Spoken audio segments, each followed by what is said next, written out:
Oh, hi everyone, and welcome to the Choir of Elements, another brand new campaign in this week's season. And I'm sorry that my voice is turning into that of a husky rogue. Perhaps if I put the voice on a little bit, it'll sound a little bit more natural.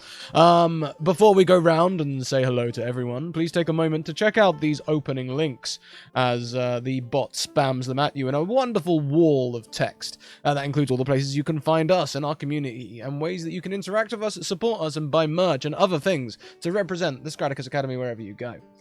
You can also check out information on our sponsors, Mage Hand Press, who have an outdated command in the Zoom chat because we no longer play Riders on the Storm, but there is another game coming this Thursday, which is Argo 37 and Beyond, which is a returning campaign from last season before that, which you should very much enjoy. And also check out Bird and the Storm Publishing, who are an amazing publishing group who create content for D&D 5e.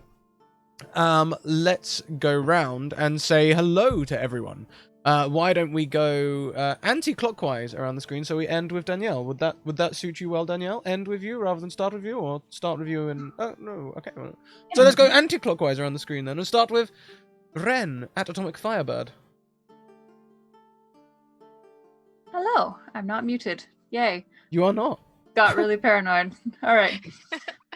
Hi, I'm Atomic Firebird, and I am playing a very fancy lady, detective, Cassandra Mortmain. And I just realized I am slightly dreading the fact that I plan to do a British accent, which I always try not to do in front of Scratticus. We'll see how that goes. Please never fear. All I'll say to you, Ren, is that no one is better at making the English language sound horrible than the British. Next around, we have Holly at Sageophilia. Oh, hi. I'm Holly. You can find me on Twitter at Sageophilia. Today I am playing Cadence of the Crystalline Cove. And I, too, was wanting to do a British accent, so this is going to be a lot of fun. I was very afraid that someone was going to do like an Australian accent, and then I would do that thing where you kind of like mash the accents together. Scrat, don't get ideas. Well, I've decided to make an Australian. Just now. When we're all going to be Australian by the end of it. Even me. Sorry, I didn't mean to cut in on you there, Holly, but you know, No, that's my life. D&D and this. Yeah, it's my life. Yeah. No, thank you for coming back. We love you. Next around, we have Jay at Crazy Jay. Hi, I'm CJ Crazy J. You can find me at Twitter at CrazyJ, CrazeeJay, spelled how it shows in Discord there. I do D&D, I do community management, community development stuff, and beyond that, I'm kind of a dice fanatic, so, you know, I like the shiny math rocks. And I play Oxy. That's entirely her name. And everything. Fighter class. Bwahaha. There'll be no accents. I'm sorry. I could try and pull off an Irish one. I have in the past. Let's not. I insult myself when I do that. So I'll be no accents. Accent-free zone in this corner. American is still an accent. I'm Canadian. Canadian is still an accent. Okay, there we go. It's North American. Hey, nope. Canada's not Let's technically North distract. American. I just realized not shiny math rocks. What do you think? I have somewhere the nocturnal nebulas. Distraction accomplished. Dice never not distract. So now I'm torn. I don't know if I was thinking I'd do a Welsh accent, but now I don't know whether to do a Welsh accent or an Irish accent after Jay's We're North inspirational talk. American. I don't know if we'll be able to tell the difference. I would rather hope that you would, honestly. Because when I say I might make a Valley Girl, it doesn't usually mean a Southern Californian Valley Girl. It means one of the... Anyway, last but most certainly not least, Danielle at Ryrakantor. Hi, I'm at Racontor on Twitter, and I will be your lovely dungeon master for this fun romp that we're going to have this season. So, very excited. Scrap, is there anything else we have to do before we get started, or? The show is all yours. All right, so then we will go ahead and get started. Did everyone have a chance to say what their character, anything that did anybody not get to say something about their character that they wanted to say? I'm a silver dragon-born paladin. I didn't actually say what I am. I forget what I actually am. Hang on a minute, let me bring up my character sheet. Oh, yeah, Fabulous. that You're thing. fabulous. Always. Yeah, there we go. Oh, Wonderful. half elf. Cool.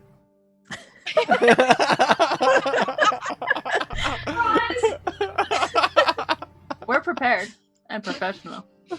Here, Totally. the whole way. All right, so if everyone's good with that, then we will go ahead and get started. So they know this, but hello, audience.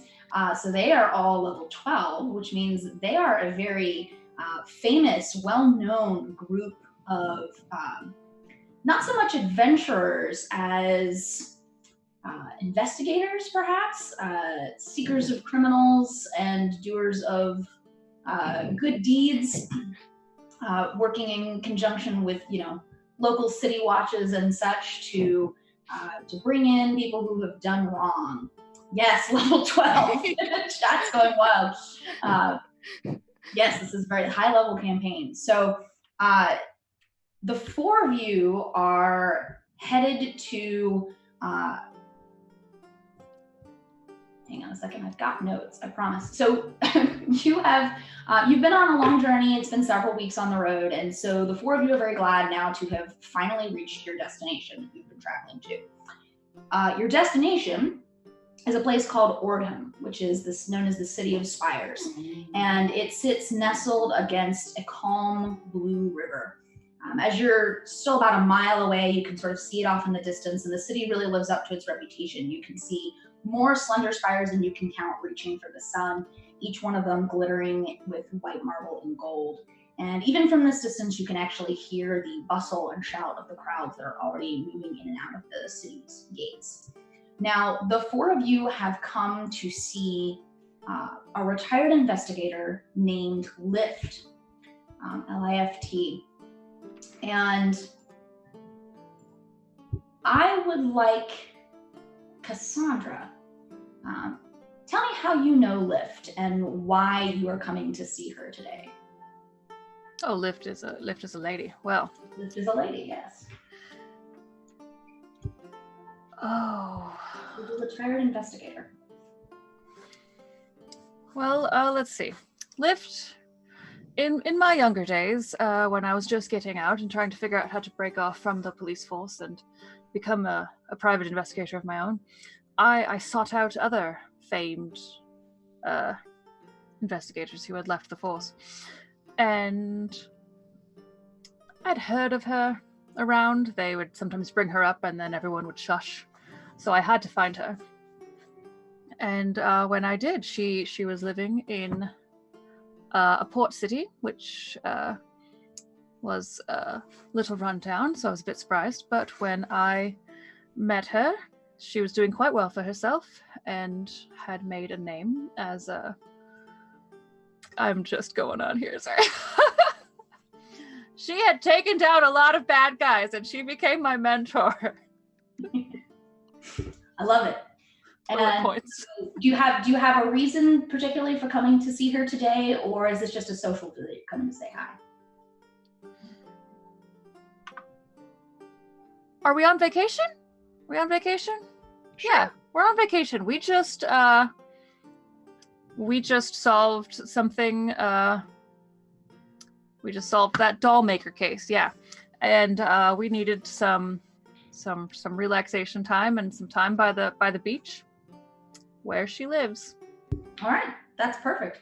So yeah, you've come here. I mean, this is a very famous city, known for its beauty and for this beautiful river. Boating is definitely an option here. You can go swimming in the river. So yeah, absolutely come here, sort of get your rest and relaxation, maybe see an old friend, an old mentor. That's why you have come to this city of Ordham. And as you get a little bit closer to the town, all four of you can see that something isn't quite right here. it's still fairly early in the day, and there are more people leaving the city than you really think that there should be at this hour. And not just people leaving, but people who really seem like they're in a hurry to go. And you can also see that some of the thin columns sort of reaching up into the air that you took for some of these famous spires are actually columns of smoke. So you guys are still about half a mile away from the city. What would you like to do?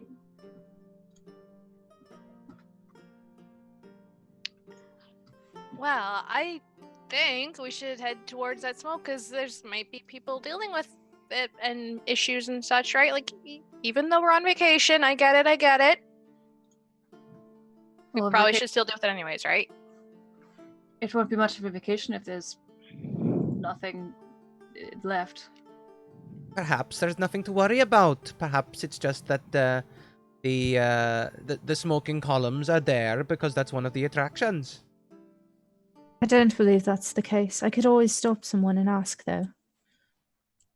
Did we have that in the brochure at all? Did that actually say that they do this smoke thing as part of like an every 15 candle moment type thing? Perhaps it's pyrotechnics. Cassandra will look at the brochure. No, they've got a barbecue festival, but that isn't for another few months. Oh. Excuse me, one of you fleeing people. Yeah, you can flag down. We'll say just a passing man. He's got sort of a rucksack strung over his shoulders, and he's got a bow. He definitely seems to be, booking it away. He stops when you call. Yes. Could you tell me exactly what's going on over there, with all the smoke and the columns of destruction and such? Are you new to town? Oh, clearly we are headed in that direction. I told you it was normal. Well, it seems not. No, it's definitely not normal. And he leans in a little bit, almost conspiratorially. I lean back. And he says, well, the city was attacked last night. And Why? some of us are not feeling particularly safe right now, given some of the circumstances and the rumors that are sort of flying around. And so I've just decided, for the time being, I'm going to go visit my cousin. Just get out of here while all this blows over. Of course. Well, are the fires still burning then? Are those new? No, I think those were started last night. I think they're mostly put out at this point. But I didn't go any closer to take a look. I want nothing to do with it. Yet you know all the rumors. Well, all right. The whole city gets attacked. Has someone declared themselves the new ruler of the city, or? No, everyone. The governor is still in power. Nothing like that. I mean, it was the strangest thing. Right around midnight last night, we just noticed this commotion out in the streets, woke people up. Houses burning down, strange creatures parading through the streets, and then they all just vanished. Strange creatures. Do go on. Well, yes. Well, there were some. They looked like they were very small. They were about. He points. He's human, so he points to about his waist. And he said they were about yay high, and they were just red brown skin, and they were just hurling fire. Did they look humanoid, or were they more like dogs or horses or rats or something? Well, they walked on two legs, but they didn't really seem to speak much. So I don't know. I didn't recognize what they were. Cassandra's going to reach into one of her pockets and pull out a gold coin and hand it to the person. Well, thank you so much for your trouble. I wouldn't want to hinder your evacuation. Oh, well, thank you. Lavander's blessings on you. And he's gonna turn and go unless you stop him. Welcome to the academy. Does he happen to put that coin away? He does. He tucks it into a little pouch on his belt. I just take note of that. Really closely. Which pouch?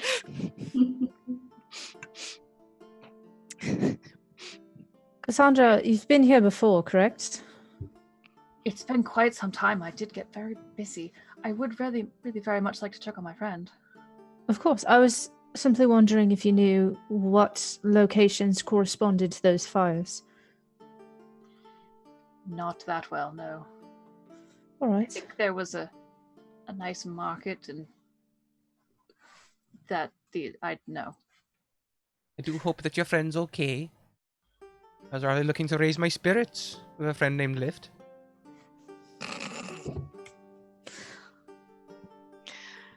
Well, let's go see if we can lift them out of their troubles then. Welcome to the academy. Please take your They're stuck. I can literally lift them out of their troubles. Although I don't particularly fancy being, I mean, they'll be accepting, right? It wasn't like dragons started the fire. Not that I'm a fire dragon born, but no, it'll be fine. And if they're not, we'll just give them a good old 1, 2, 3, right? Of course. We'll make sure it's fine. So the four of you head toward the city gates, right? Where there, this flow of traffic is moving in and out of the city. Definitely a lot more going out than in. And as you get through the gates, there's no problem there. And so you can see now that you're in the city, there's not a lot right here near the gates that you see, but you do see the occasional scorch mark or, a roof timber that appears to have collapsed or, trash that was set out in the street that's burned now and, half gone. Basically, a lot of signs of some kind of small fires that have taken place in this section of the city near the gate. Cassandra has been kind of looking up and doing stupid hand motions and talking to herself for this entire walk. And she finally says, "Oh, I've got one. We better check and see if there is anyone left." It's quite a good one. Good. Well done. Truly elevating. I wouldn't quite that, you've clearly raised up our expectations. Good. I'm just ready to get down to whatever's happened here. Enough of the rising up. Now time to get down to business. Do you notice these scorch marks? Are there any sort of patterns or handprints, footprints, anything like that?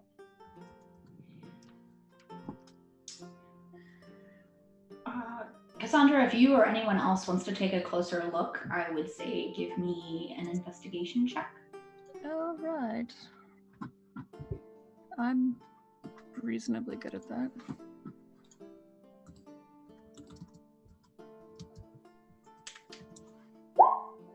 Oh, yes, you are. Not natural 20. So you lean in a little bit to examine some of these scorch marks a little bit more closely. They're definitely fresh, and that tracks with what you had heard from the guy on your way in. A lot of them are lower to the ground, so that also tracks. And as you're going through and just sort of nosing around some of these, you do find a footprint on the ground. And this footprint is it definitely belongs to a small creature. It's not very large, but it's got what look almost like claws and I believe 3 toes. Definitely distinctive. Does the print itself look like the creature itself was fiery? Like is it scorched? Scorching? Yeah. Yeah, I would say that there's definitely like a fine layer of ash almost sort of rimming this footprint. Almost like this creature was itself on fire in some fashion. All right, Cassandra will stand back up and look at everyone else and kind of wrinkle her nose. Yes, we are indeed dealing with something made of fire. I don't relish having to deal with that. See, Caddy, it's not necessarily your family. Well, or Dragonborns, right? Of No, course. it's very small, unless it was, a horde of trampling baby Dragonborn, but it's not quite the right type of footprint. And I'm less, concerned that it was anyone I know and more concerned with, the masses, how they tend to jump to conclusions and judge improperly sometimes. Of course, I could just show them my foot and say, look, clearly, much bigger. I don't know if that would work, but if not, I could, They use might it think on that the you're their face. leader. Oh, that'd be great. I don't think I'm quite cut out for leading. I think that's quite obvious. No, but think about it. That'd be a really easy quest. You just go and find the little monsters and tell them that you're their leader, get them to leave everyone alone, and then everyone's happy. Easy money. That's a vacation quest if I ever heard one. And me and Barbara could help you in the back end. You just have to be the person at the front, the face, so to speak, in front of the stage, and we'll be in the back just kind of whispering to you what to say to them to make them think that you're, should be in charge of them. We're good at that. I mean, hypothetically, of course, that could work, but then if these people thought that I was in charge of them when they did this massacre, then of course that would come back on all of us, and I don't particularly fancy fighting an entire village full of people on my vacation. Cassandra, exactly how attached to this city village are you? Well, I'm not particularly attached to this city, but I don't like seeing people die unnecessarily. And I do have a friend here, and probably they already have a leader, and I really think this is not a very good plan, and not really in line with our usual way of doing business. I suppose you're right. Yeah, you've got a point. All right. So I think that we should go off in the direction of my friend, and just keep an eye out for small red creatures. Not all fires are red. Well, I know, but the man said that they were red and small. They could be burning out or burning brighter. If that was in the middle of the night and they're still around, imagine what color they could be now. Orange. All right. Keep an eye for anything that wants to attack us. Of course. Feels. Now, are we trying to rescue anyone along the way, or are we just straight short? I suppose we should see if there's anyone around. We have a responsibility to those that are around us to help them better themselves, and to better leave the place than we found it. I don't remember signing that.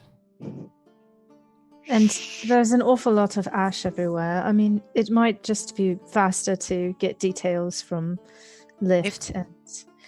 If you're All good right, at something, make sure you're getting paid for it. And We can't show them we're good at rescuing without rescuing people. Sorry, Cassandra, go on. So, amendment to the plan. We go find my friend, we keep an eye out for red things or anything that is trying to attack us, and while we go, if there is anyone that is in immediate danger, we will help them. Sounds If good. they if look not, like they've we got can- money. We can just keep going. All Go right. back. You do realize that sometimes people who look like they have money actually don't have money, and people who do have money sometimes try to hide it. Yes. I'm from Vancouver. My God, do they ever? Well, yes. But that's why we keep an eye out and we do our best to help. Because here's the thing: we could rescue someone, and who knows? Maybe they want to reward us someday, right? Right. I'm picturing us having this conversation like in the archway of this town as like people are evacuating around us. And we're just like, Or we're walking forward into town, having this conversation as we look around.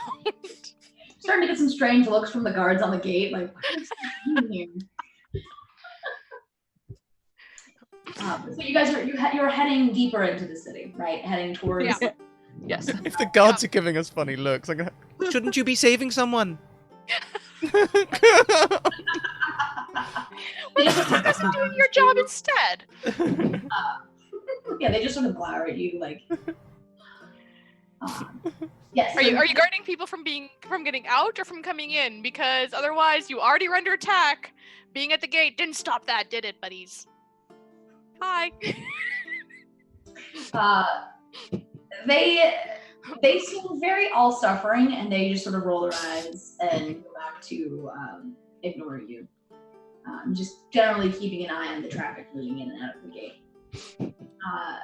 So you move deeper into the city, heading roughly in the direction. Cassandra, you would know just from correspondence with Lyft and whether you've been here before, that her house is in a pretty nice district, a little bit deeper into the city. And as you move further and further, you don't necessarily see anyone who's in danger. You also don't catch any glimpses of whatever left this footprint behind. Most of the fires seem to be burnt out, or at least fairly small. They are right next. Could I put out any of the extra fires with prestidigitation? Yeah, sure. If you want to spend some time on the way, that would definitely earn you some. As long as I don't have to touch any of them, just a simple little snuffing. Yeah, you can absolutely sort of do that as you walk, helping. You see a lot of people, like, as you do this, people will look up and say thank you. Of course. It's quite dirty. Continue on your way. So you do notice, though, as you start to move deeper into the city, that the scorch marks and the general level of damage is getting worse. And you are headed in the direction of Lyft's house, but you are also headed in the same direction as the columns of smoke that you saw. Cassandra, I think possibly we should, pick up the feet a little bit. I don't. What feet? Our feet, it means to move more quickly. Oh, yes. Get a wiggle on. Sure, that is another way to say it. To hustle our bustles. Vamos. I'm just gonna let you guys keep making crazy puns.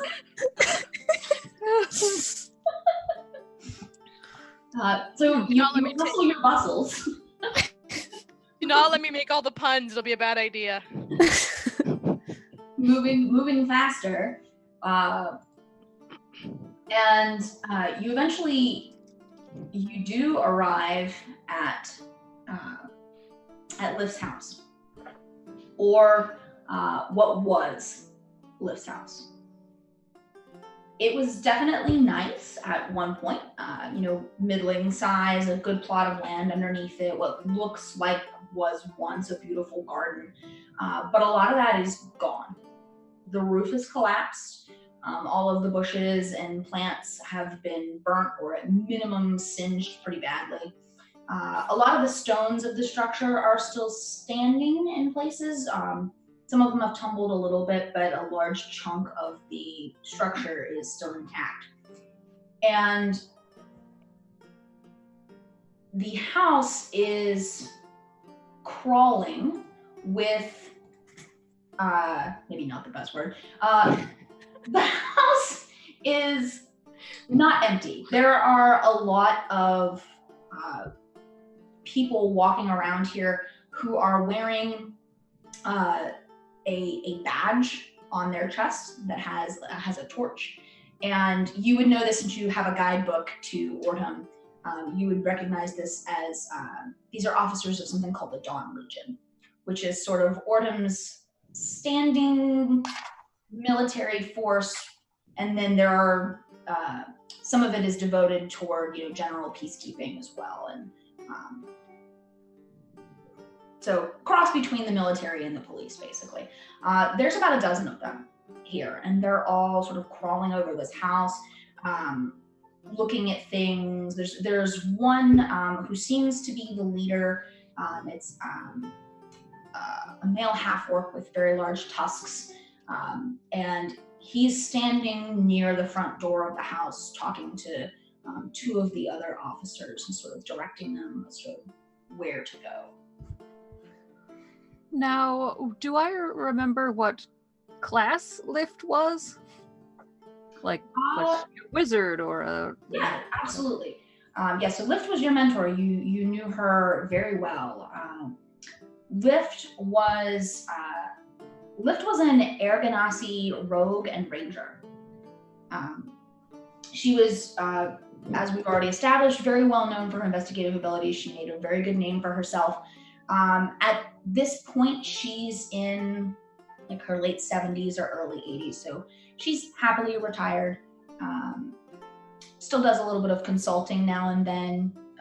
She likes to keep her mind busy, but mostly she's been living a quiet life and happy about that. We're about to wreck all of that happy quiet. I think it's been wrecked.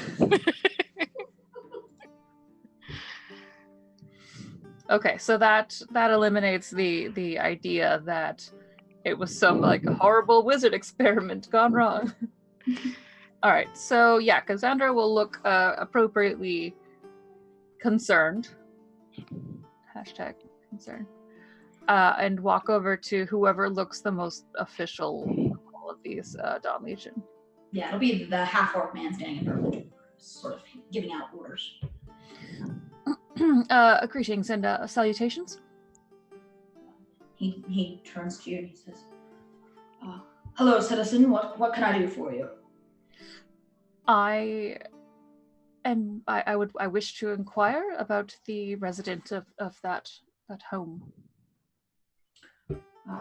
He sort of looks back over his shoulder and then looks back to you and says, "Our investigation is still ongoing. At this point, I would not be comfortable giving any kind of public comment." This is not public. See, Cassandra here was one of the residents' proteges, I suppose you could say. So it's more of a concerned, close family friend. Associate. Yeah, so upon seeing the wreckage, Cassandra got a little freaked out, but Cadence jumping in has steeled her, so she stands up straighter and like kind of pops her collar a little bit. Yes, you don't understand. I am Detective AC Mortmain DeVoe of Port Catharo, and Mistress Lift is an associate of mine, and I very much would like to know the results of your current investigation. You see the recognition in his face. Like, he straightens up a little bit, sort of, brushes some of the ash off of his uniform. Forgive me, Detective Mortmain. I'm sorry, I didn't recognize you. Have you been called in to assist with the investigation? Yes, of course we have, haven't we? We all got an official notification. Yes, somebody cast a message as we were traveling by. Well, I didn't quite get their name because they were clearly not very good at casting it.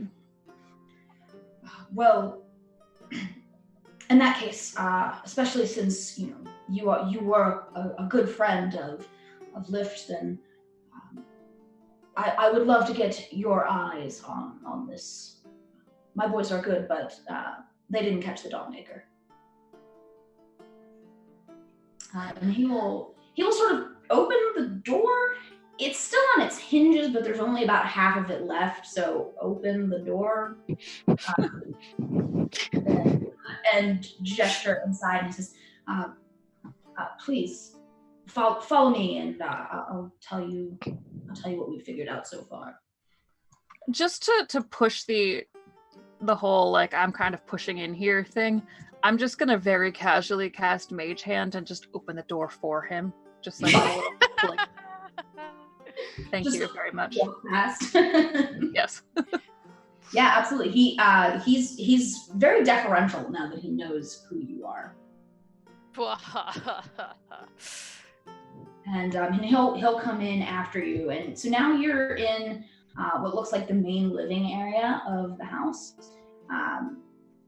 Most everything in here is gone. It's either piles of ash and charred wood, or it's just been overturned, thrown in a heap.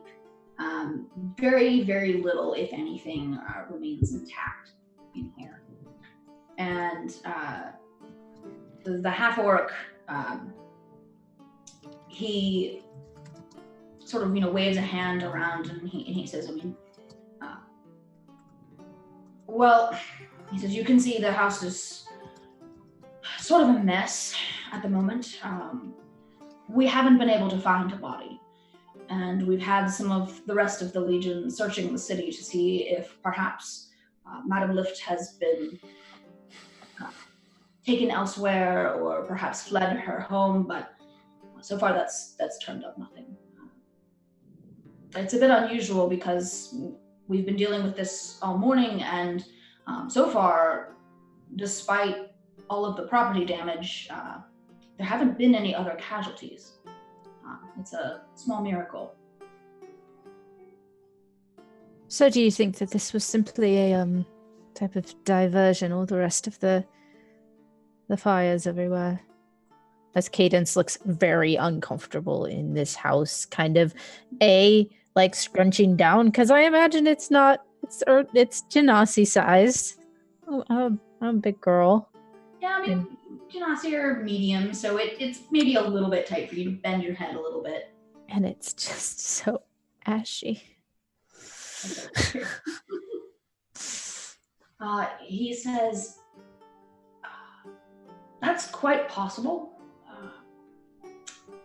It was very chaotic here last night, and the circumstances of the start and the stop of it all were very, very strange. I mean, we haven't been able to find any point of ingress into the city, and nor were we able to find how they left.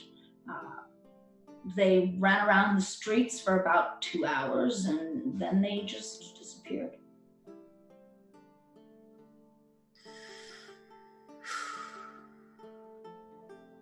Well, I must say. Say that again? Well, I must say I'm excited to solve this case. Clearly everything revolves around this building. There's just something about it. A certain je ne sais quoi.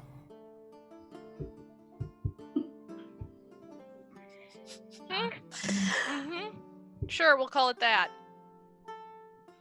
Are you very excited? My spirits are certainly lifted. So, it sounds like they were summoned, maybe, or there was living rain that turned into fire, and then, if they didn't come the normal way, or I suppose they could have burrowed up, or maybe they've been here all along. Well, if they came from a rain, we've definitely got bigger problems. Of course, that would be horrifying. Of ash raining down from the sky. You know what? Is it possible that she escaped somewhere where you could find tracks outside? That's what we've been looking for so far. We're trying to see if we can find,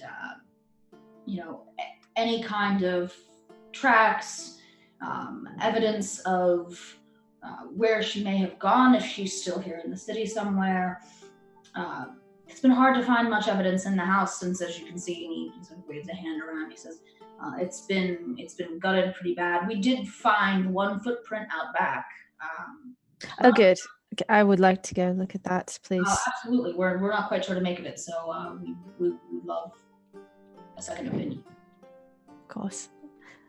I would like to run as fast as possible out of this house. Yes.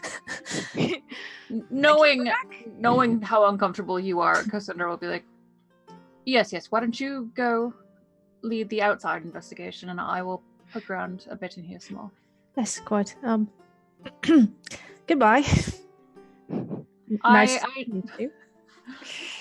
As Cadence turns, I feel like there's probably like a ton of ash like on her back, and I just like prestidigitate real quick before she notices. Walk out immediately, prestidigitate my like shoes as I'm going. Like, who stays with me inside the house? I feel like there's like a rock, paper, scissors with Burback and Oxy to be like, okay.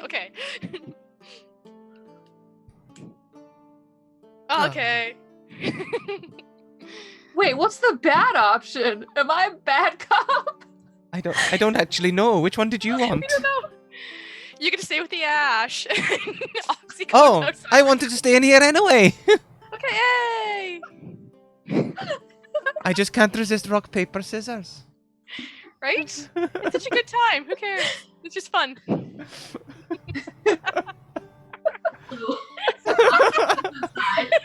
so we've been at it for less than an hour and we've already split the party. Split the party. Split the party. Split the party. All right, so Cassandra and Burback, the two of you remain in the house. What would you like to do? Okay, so I figure since she was my mentor and I know that she's a rogue and I know some of her tricks, I am going to assume that she has some sort of hidden danger room. Not danger room. What's that room that people have when they're rich? Panic room. I'm going to assume that she has some sort of like panic chamber somewhere. Like I'm just going to start like looking around for spots on the floor that look like they might be like an indent or a handle or something. Okay. And I think I might also kind of like poke around and do, because I've got at will detect magic, so I'm going to kind of poke around and see if I can find any magic trap things like that. Just trying to figure out where she might be hiding, if she is indeed hiding. All right. And Rebecca, what are you doing? Wow. Sort of a similar thing, really, except I'll be focusing on documents and potential places where gold might be hidden. Okay. Follow the money. It's the rule of every detective crime ever. Sure. It's not a bad rule. Sure. Okay. I know, Burback, I know your passive perception is insane. Sandra, what is your passive perception? 18. 18. All right. Very good. Oh, yeah, my passive is insane, isn't it? Wow. I like how you didn't remember. It's 21 for the audience. Yeah. And, I'm a very light sleeper. By the gods! So I would like both of you to make an investigation check as well. Cassandra, I will say yours you can be done with advantage since you know Lift and you are sort of trying to follow her processes.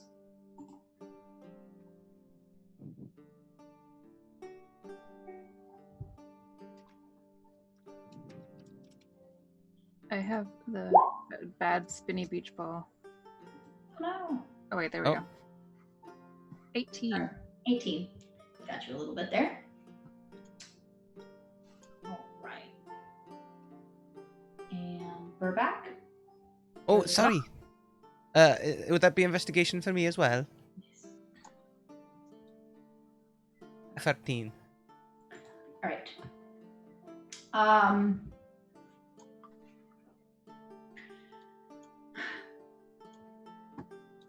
Cassandra, we'll deal with what you find first. So As you are, Sorry, I did not mean to do that again. no worries. As you are sort of going through the room and looking for what you assume will be somewhere in here, a panic room, you notice that there is actually some blood in here. Definite signs of a struggle of some sort. You find, a little bit on the floor. You find a little bit on the wall, but definitely lower on the wall, almost like whoever left the blood behind was on the floor, maybe crawling or being dragged. And you're able to follow it back to its source, where you find what was definitely at one point a secret door, but is no longer secret. It's been opened. Not by a lot. It definitely looks like someone took some effort to sort of half close it up again. And it's sort of, tucked oddly in her house that you maybe wouldn't notice it if you weren't following it or really looking for it. But, you can sort of pull the door aside and see that it goes down. There's a staircase leading down, and you can see more of this blood on the stairs heading down into this chamber. Burback, you are sort of looking for the money, right? Looking for papers or documentation. Unfortunately, anything flammable mostly seems to have caught. But buried in some of the rubble, under what you think may have been a table, maybe, a bit hard to tell at this point, you find a very nice, ornate scimitar. That definitely looks like it's been well loved and well cared for. To be clear, scimitar, not a centaur. Yes, scimitar, the weapon. Thank you. Yes, I heard centaur for a second, and I thought I better double check. Surprise! Brings up out of the ground. Yeah. No. Well, that's lovely. Cassandra, do you know a buyer for? Do you know if this was one of Lift's personal effects? That might have been something new she got. I haven't seen her for a few years. At this point, the half-orc is still with you, by the way, and he sort of looks over your shoulder at the scimitar, and he says, "No, that's definitely Lift's. She used to wear it occasionally to, formal events and things like that." Well, I wonder, was she the sort of person who knew how to cast polymorph? Looking around for a roach. Can survive anything. Yeah, you don't see anything like that. Except a shoe.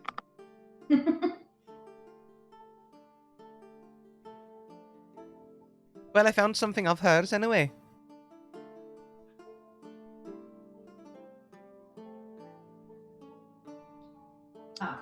The half-orc will reach out, and he says, "Do you mind if we take this for evidence?" Well, I suppose I don't mind that much, but I'm wondering, I don't know if I got your name. Oh, I'm sorry. And he holds out a hand. He says, "My name's Beltar." Beltar. Yes. On your force, do you have any clerics or mages who know how to use somebody's personal effect and locate them? Oh, I could probably find someone. Even if there's no one on the force, we've got lots of clerics here. Big temple complex. I'm sure we could find somebody who could do that. That would be the quickest way to find her at this point, since we've got something that means something to her. I wonder, Beltor, does your police department also have any papers or a badge? Yes, of course. He sort of taps the badge that he's got on his chest that has the little torch on it. Looks Just like I checking. got a new friend. You can never be too careful. Well, I perfectly understand. I'll give you a knowing kind of smirky glance, because I feel like I feel like your character understands my character's general disdain for like the official police forces of this world, being a private detective, you know. And as you know, I also am not very keen on the official police forces being a dirty thief. Yes, but you make good puns, so she keeps you around.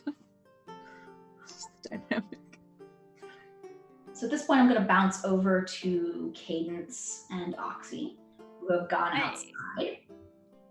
One of Beltar's men is sort of leading you, and he takes you around the back of the house and points out a set of footprints. There's 3 of them here, sort of in the ash that is settled down around the house. 3 footprints or 3 sets of footprints? 3 footprints, yes. And they look very, very, very similar to the footprint that you saw back closer to the gate. You would guess that this is the same creature or creatures. Could I look about to see if there's any sign of any spellcasting components or indication that they may have been summoned here? Sure. So you're just taking a look around for anything like that, or using detect magic or anything? Oh, I don't have detect magic. So something more with my eyeballs and less with my abilities. Okay. Make a perception check for me. I would love to, but my perception is awful.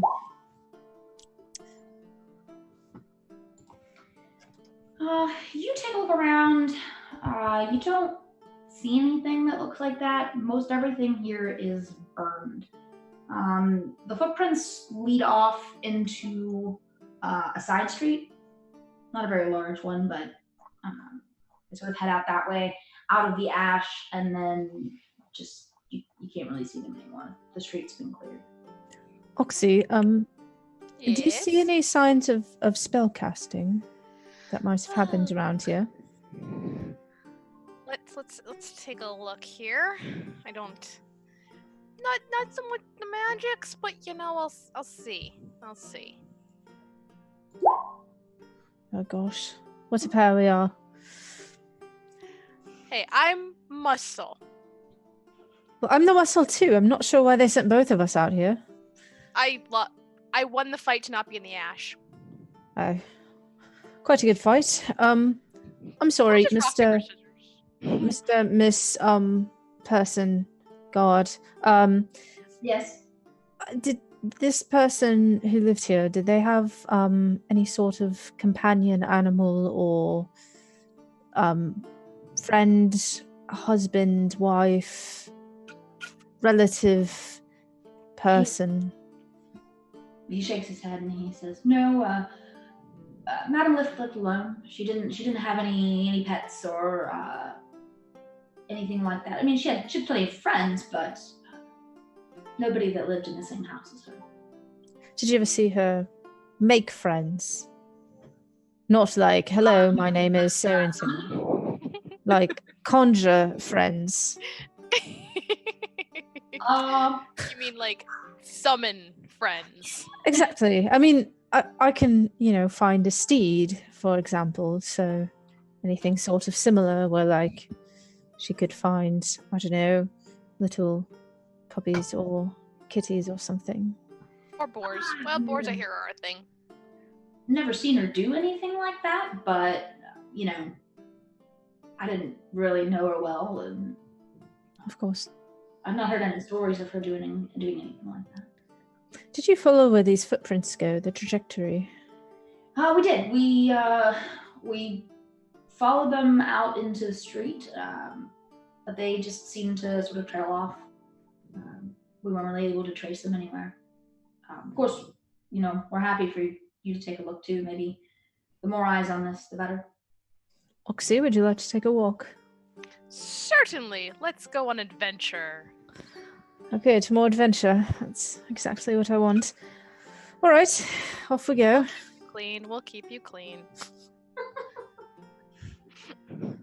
So you head out into the street, sort of trying to follow the trail. Of course. Give me one more perception check. Both of us? Yes, both of you. Oh, that was amazing! Hey! Look at my 7. There it is. Okay. Cadence. A couple of things. So you head out into this side street, and you can see that there's one or two more tracks out here. They're sort of in odd places, not very easy to spot at all because of the way that there's shadows and such on this side street. But you are able to find a few that seem to head down the street toward an alleyway. You also find sort of in the midst of a couple of these prints from whatever creature that was here, you find what looks like a humanoid boot print. Like a normal medium-sized humanoid boot print. And with your natural 20, you smell something. It smells like brimstone and sulfur. It's faint, and you couldn't really smell it back at the house, but here it's definitely like you can smell it for sure, and it's a little bit stronger around these footprints. And as you walk down the street toward this alley, it is getting even more noticeable. Foxy, do you smell that? Nope. We do not smell anything at all. It's quite awful. It smells like brimstone almost down this way. And did you see this boot print? Oxy kind of like measures it next to theirs. No, no, hadn't noticed that. That's quite something. Shall we? I suppose, if we must. If you're following your nose, we may as well. Of course. Let's just have to not sneeze. It'll be easy. Coochie coochie coo? You don't want that. I'll get snow everywhere. Fair. All right, let's not. Made you laugh.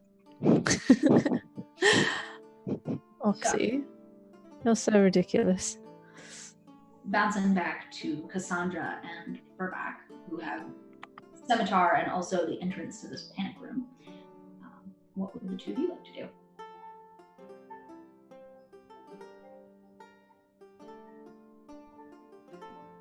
You're muted, Ren. I knew I would do it eventually. Did the orc leave? If you gave him the scimitar, yes. He will take that to go see if he can find someone on his team who can perform some kind of magic that would let you find lift via that means. Well, I'll leave that up to Burback whether or not they let it go. And I mean, I suppose if he's got official badge, you'd let it go. All right, then I would have liked to get rid of the orc. Yeah, so then he will take that and sort of step outside. You see him like pulling a sending stone out of his pocket as he steps out into the garden area out front. Then in that case, I'm going to call Burback over because I was kind of obscuring the panic room area a little bit from Mr. Orc. Burback was already heading over. What do you think of that orc chap then? Doesn't know what it doesn't look at this. Is it a smuggler's cave? I don't. I'm That's all what meant I'd to use work, it for. but- You know, build a tunnel all the way out to the docks. Or even better, a nice quiet stretch of beach. Or I'm gonna stick my head in and see how far it goes. Do you have dark vision? I don't think so. I'm a human. Okay. I'm pretty sure I'm. There's no light. You can see the stairs go down, but you can't really see how far.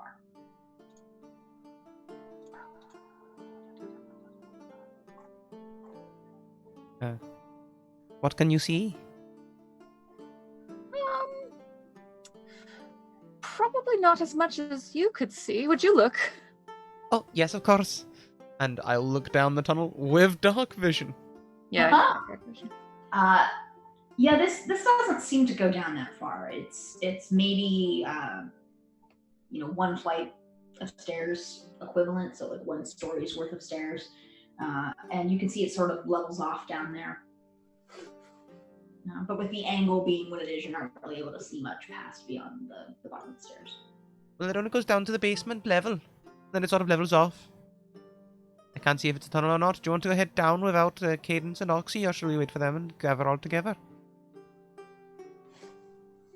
If No. we've found a new way to smuggle items into this city, I will nearly kiss you, Cassandra.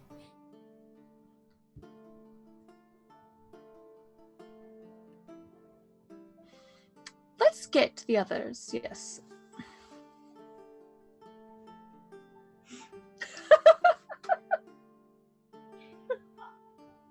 Like, as we're going to get them, Burback is still, like, sort of, not loudly, but sort of saying, I wonder if they have a shortage of maybe crushed diamond or crushed ruby or something like that here. We could make a mint.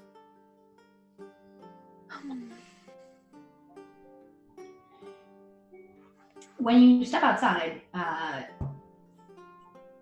Oxy and Cadence aren't visible. They're gone.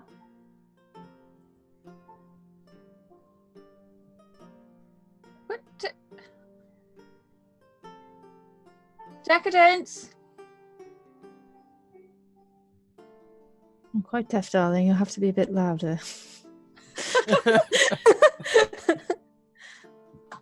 Wait, was that your character responding? Oh, that's me. Oh. My passive perception's 11.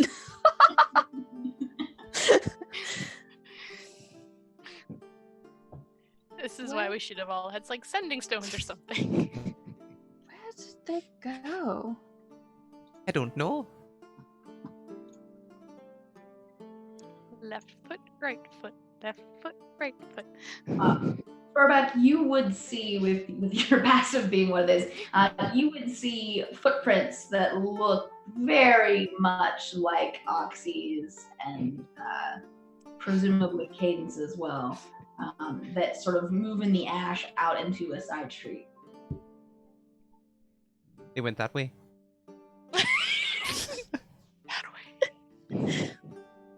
That way. Why? Yeah, like a little Batman screen.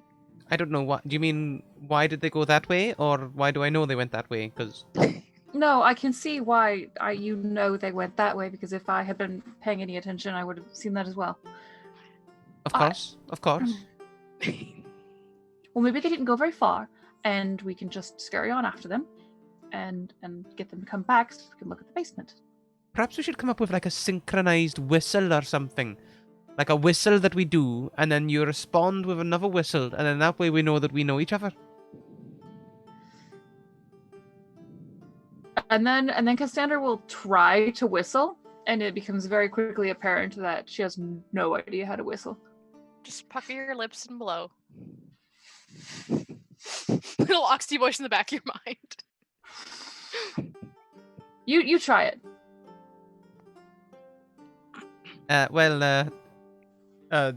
Burback, being an ex-sailor, just puts 2 fingers in his mouth and lets out a sailor's whistle. Like, Did you hear that, Oxy? That's just not fair. Believe that would probably be Burback. Probably. Wonder if they found anything. Burback! Okay. Burback is observant as all heck. Well, I you don't know. think you need to yell in my ears. Just realised that your crit nat 20 perception is the same as my passive. Yeah. Yeah. Well, I'm sorry, Oxy. I just wanted to make sure he could follow, the sound of the voice. So, Were we trying to stealth in the first place? I think they don't follow the footprints. I don't know, were we trying to stealth? I'm not that stealthy. I wear a lot of armor. It's not a good idea to take me on a covert mission. I'm aware. All right. Well, how about this? We'll stop here, because that was a very shrill whistle, and they'll probably catch up or something. Or should we go back to them? Because you were following something here. You were following your nose. Right. I think probably we should continue on because you know how scents go. I don't want it to fade away if the source is already gone. All right. Let's continue on, and we'll just respond in kind. If hopefully Burbeck will hear your yell, because I sure did. I don't imagine that he couldn't. Let's give him a pause to catch up. Did you hear the yell? Okay, so the two of you are headed to the alley, following Cadence's nose. We are, yes. All right, so you reach this alley, and it's a complete dead end. It runs straight up to a wall and stops. But the scent is stronger here, and you see something that's dark, reddish brown, probably blood, on the cobblestones here. But there's no body, and there's no door or any indication of somewhere else you could go from here.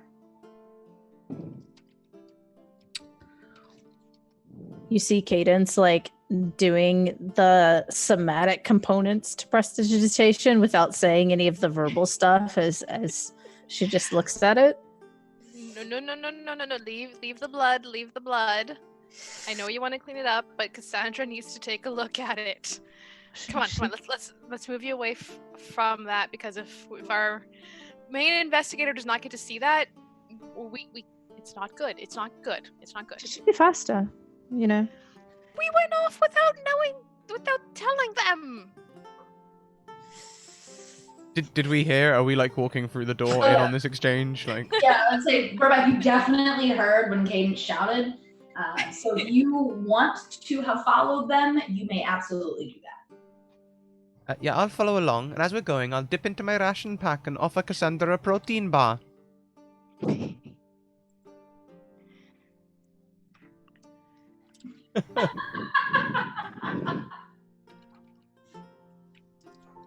You right there, Cassandra?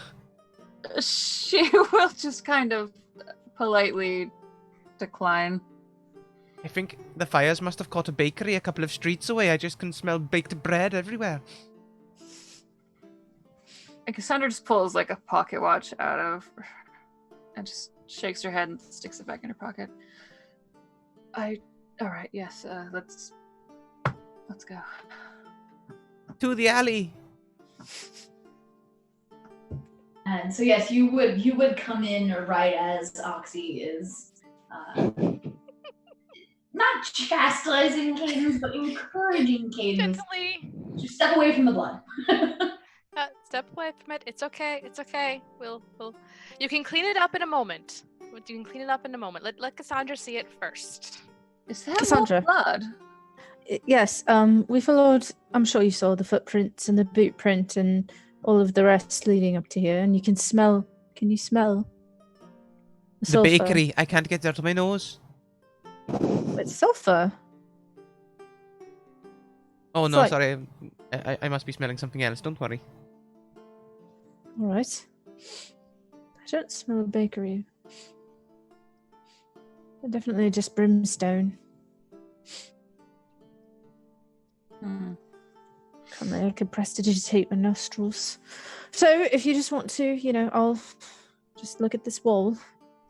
It's very outside wall. Yeah, Cassandra will head over to the wall. I kind of feel like she's the type that has a pair of like white fabric gloves that she puts on when she's gonna like start poking at stuff. In fact, she probably already has that on from poking at blood earlier. Do you have a white glove for your mage hand? I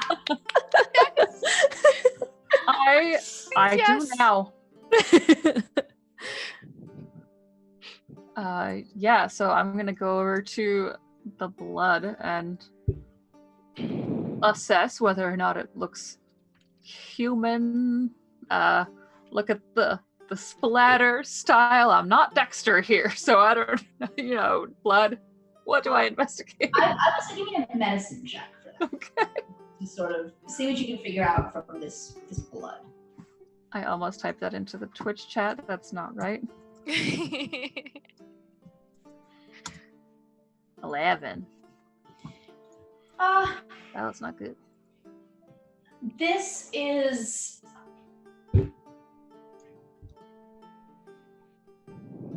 you don't really know enough about well, let me say it this way. There's not really enough here for you to get a good read on what type of blood this is. If you were pressed to guess, you would definitely think it's some sort of humanoid. Whether that is, human, elf, dwarf, tiefling, you're really just not sure. It's difficult enough to tell that even on the best of days, and this is sort of not really a great sample. You are definitely able to tell, though, that this is fairly recent. This is not something that happened, weeks ago, and this blood has just been sitting here. This is definitely from sometime within the last 24 hours, and honestly, you would say even the last 12, probably. Okay, yeah, so I'll run my hand across the blood and then see how fresh it is. All right, well, it's looking to be a rather real possibility that this is my friend's blood and something terrible happened. Did you find anything at the house? Well, yes, we found a room leading to a basement with some more blood, actually, and we wanted to poke about in there, but you were outside. Is this in line to where maybe the basement kind of area was? Because it's odd to have blood like that in two places, isn't it? Our blood can get in lots of places. I don't know. We'll say, from what you could see, Burback, the basement appeared to be just sort of directly underneath the house. Maybe edging out a bit toward the main street, if anything. So not here. Mm-mm. No, it didn't look like it came this way. But you haven't been down to see the room, so you're not 100% sure of that. I don't know. We found a potential smuggler's cave or a potential beginnings of a smuggler's tunnel. But, we have enough time in a pick. It didn't look like it came over this way, no. Maybe one place is the end and the other's the beginning. Maybe. Was there a blood trail? I didn't notice one.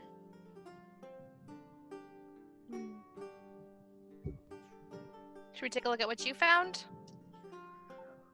Probably, yeah. Sandra, I'm sorry if this is your friend. There. Let's go. Really hoping it's not. If the blood is in more than one place, I definitely feel like she probably is putting up a bit of a fight, at least. Exactly. Yeah. So you're heading back to the house, right? Yeah. Okay. So you all, it's not a very far distance, so you guys can all walk back there and head back inside the house. The other investigator team from the Dawn Legion is sort of courteously waiting outside to let you all do your work in peace. So, Cassandra, you can easily take the rest of the group back to where you found the door of the panic room. Okay. I can't. Babak, Yes? would you do us the honor of leading the way since you can see? No problem. Thank you. I mean, we could light a torch if you wanted to. That makes way more sense. I mean, rather than everyone be fumbling around in the dark. You're right. I'm sorry. And yeah, so I'll start getting out of the torch. That makes way more sense. Yeah, you strike, get out a torch and strike a little bit of flint or pestle. And now you can see what Verbeck sees, that the stairs go down and level out after about 1 story's worth. Oh, also, you can see that there's blood on the stairs. Oh! Oh, sorry, I should have given you a warning about that. It's not on every stair, but it definitely looks like someone was dragged up these stairs. Can we tell if it's more or less recent than what we just saw? You can make a message check for that if you'd like. Absolutely. I would absolutely love to. How's that? Oh yeah, that'll do for sure. You bend down and take a look. This is definitely about the same time frame as the blood from the alley. If there's a variation, it's so slight that it would be difficult for you to tell exactly what that variation is. But with your 24, you are definitely able to identify this is Genasi blood. For sure. Not that I want to touch it, but that's definitely Genasi blood. Crud. All right. Sorry. Fascinating that you can tell it's Genasi blood. Well, And the component of it. It's The composition. you can tell by the way it sort of has this sheen over it, Oh. and sort of a swirl to it. It's would be quite beautiful were it not blood. You not like a blood cadence? Fascinating. I don't like a lot of things. I've noticed that. I like you, all of you, Oh. not this so much. Anyway, right on, shall we? Let's continue down. Left foot, right foot. Left foot, Maybe, right Cassandra, I know you really want to go and see your friend, but maybe we should just have a little look-see first and let you know what we see.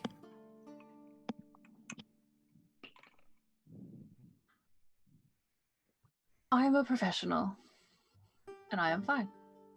And she's gonna stomp on ahead. Don't forget the torch. You head down the stairs, and at the base of the stairs is a pretty hefty door.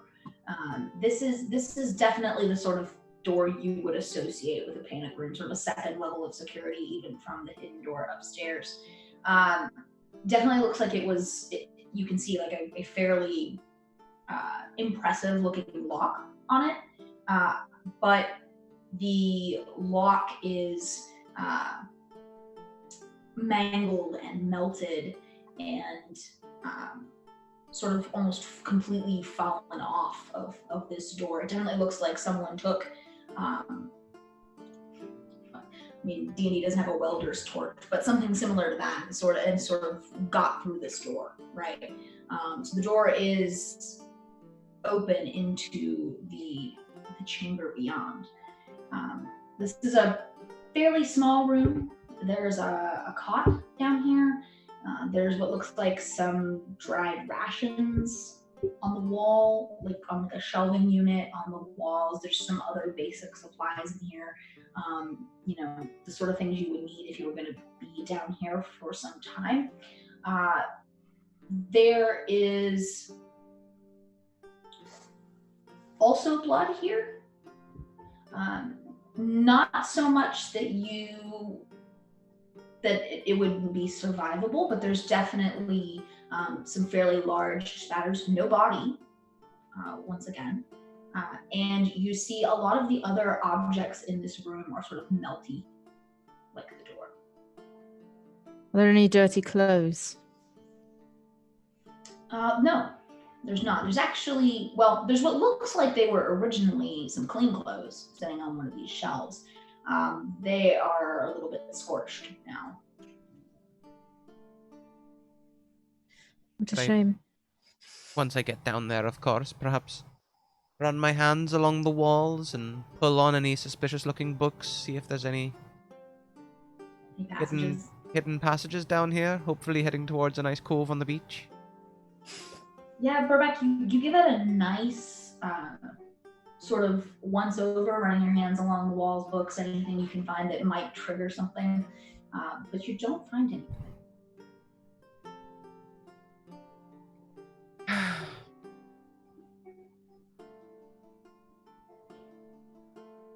No What's wrong? secret doors. Exactly that. I see you. Well, I don't know if somebody already found this little hide hole. I'm not sure that it would make such a good come out for Smuggler's Cave. Clearly, it's penetrable.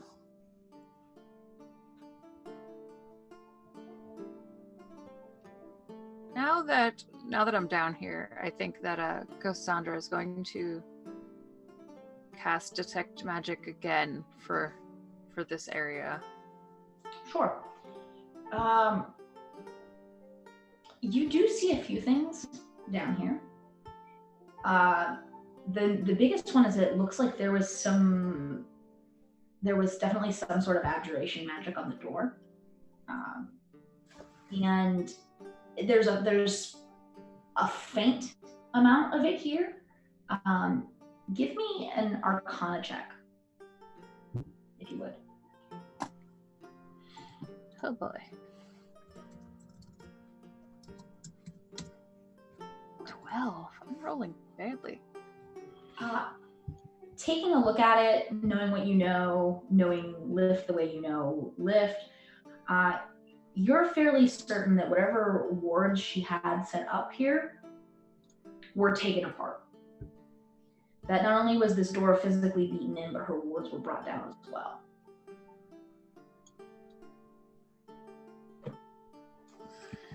All right, so Cassandra pokes around a little bit doing that and then turns to everyone else. Still fingering books. She was hunted and somebody knew what they were doing. What makes you say that? Well, There are remnants of all of her magical wards that have been destroyed. She clearly had fled to here and something chased her and blew the locks and absconded with her. Wonder if she knew then, or how long she knew. Not for too long, because there's no dirty clothes, but if she was able to set up all of her wards and barricade both doors. Someone like says- her, she's always prepared. She's angered a great many people in her time. Wonder if that's our future as well. that's probably our current. Just saying, Zal. Just saying. I don't think many people are mad at me. I think I've ever angered anyone in my life. nobody's still alive that I've angered very badly.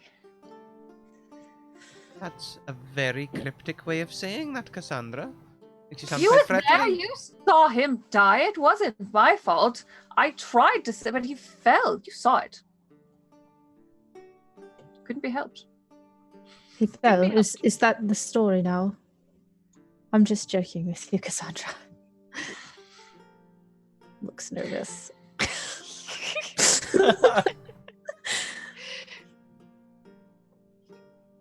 So What was indeed, I'm sure. of course, all strictly professional accidental deaths. And one less monster out on the streets. Less monster out on the streets. Exactly. So she was here originally, drug up the stairs, right? So why is there no blood between the top of the stairs and the wall? If these things were, that small, I can't imagine they'd be carrying her, or it would be carrying her the whole way. Especially if it looks like there was a dragged up the stairs. Yeah, they'd have to have carried, put down, and then dragged up the stairs. Makes not much sense. And if they had to drag her up the stairs, why did they not keep dragging her? Were there more? Was it sort of they're here, now they're way over there sort of magic? Maybe they used the stairs to kill her. Or injure her. Sorry, Cassandra. Why don't we have a look at the stairs? Have a little investigation. Cassandra kind of shakes her head a little bit and looks back at the stairs to see whether or not there are like tiny footprints in the blood, like going after. Because as if like she'd been dragged up and things were carrying her, then their footprints would still be in the blood. Make an investigation check for me, Cassandra. Looking at these stairs and the blood on the stairs. 10. I think Cassandra is trying very hard to be in detective mode right now, but is letting her emotions get the better of her. It's her homie, man. Would it perhaps Burback could lend Cassandra a hand to give her advantage? Absolutely.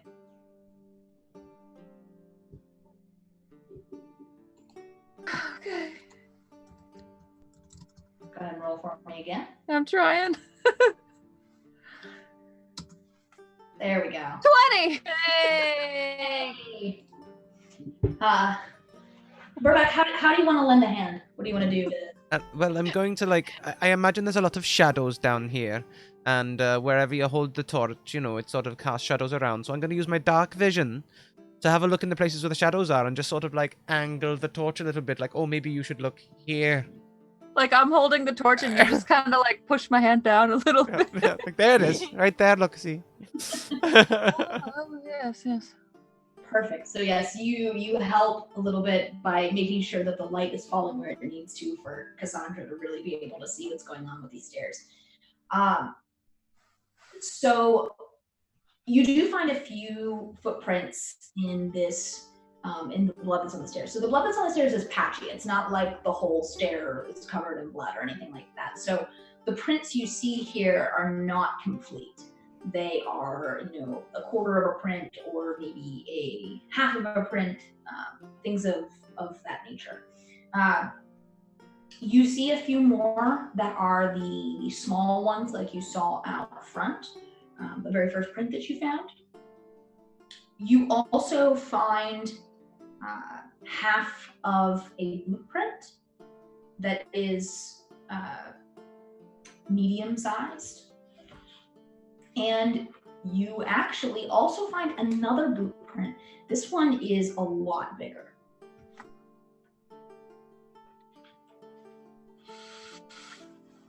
Yes, you're right. Oh, sorry. With your 20, I would say that at least for the medium blueprint, you would guess that this is the blueprint of a male humanoid of a fairly slight build, but you're fairly certain based on the size of the print. You guess. And the one outside we determined was lifts, right? You did not determine that. You just saw a boot print out there. All right, you're right. It's not just the tiny things. They've got accomplices, or probably controllers or leaders or something. Do they And have... I'll point out the 2 additional prints.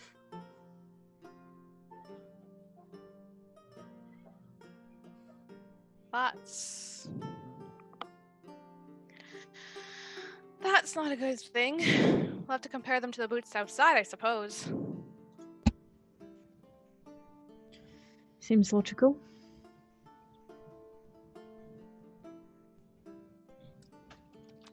I mean, seems reasonable. Do we have any way to mark them, measure them, or otherwise kind of like stamp down and then take them outside and set compare?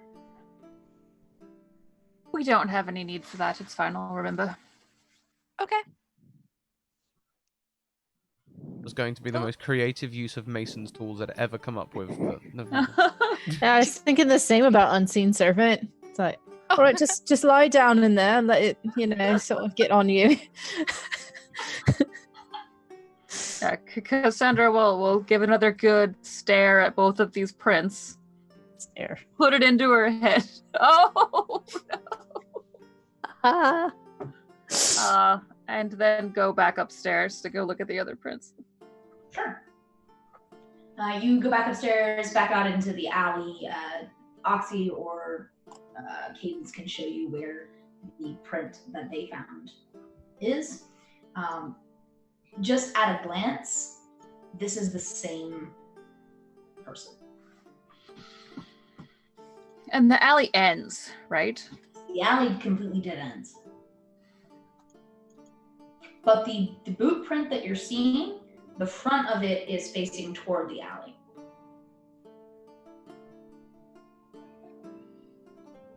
I'm gonna look up, like, how high, like, does the building where that makes the alley end, how high is it? That is a great question. It is 2 stories tall, so climbable, but difficult if you're not trained in that. Seeing Cassandra look up straight away, I look around to see if there's any side doors or anything like that. Maybe someone's kitchen opens up onto here. Good thought. Yeah, you look around. You don't see anything that looks like a door. The house that blocks the alley, it does look like it has some windows up on the 2nd story, but they're intact still.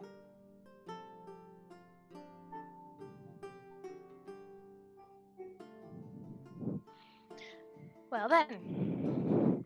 Boost? Right, I suppose I can boost. Who'd like to go first?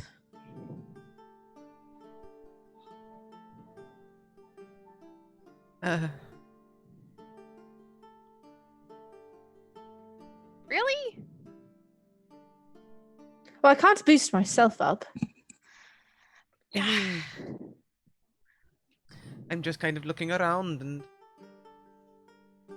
wondering if perhaps I have any skills to do with climbing. Oh. I'm just gonna look at everyone else. Hold on. And I cast a Misty Step. All right. Can I Misty Step up to that 2nd story?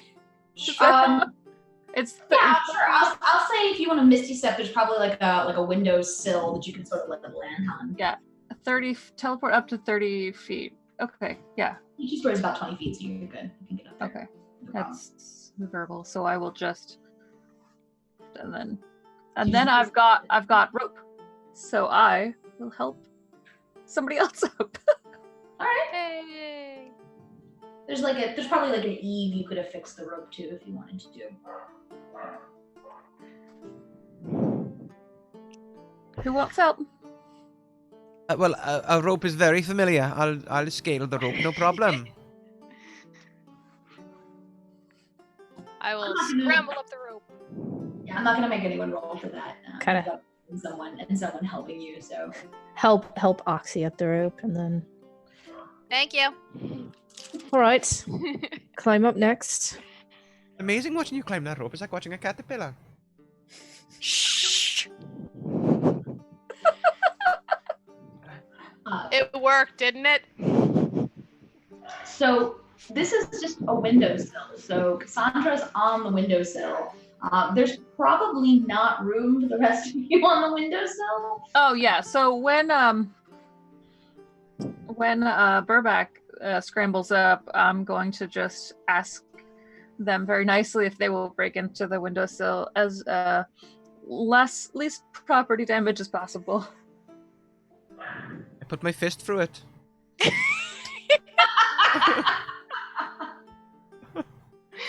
Who saw that coming? There's a little tinkle of glass as the window breaks. Is that all what you meant? Haynes will prestidigitate it. Think we need mending. Sorry, I didn't mean to be a pain.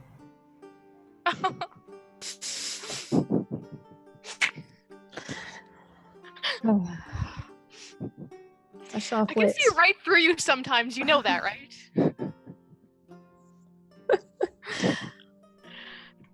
Sandra's got nothing.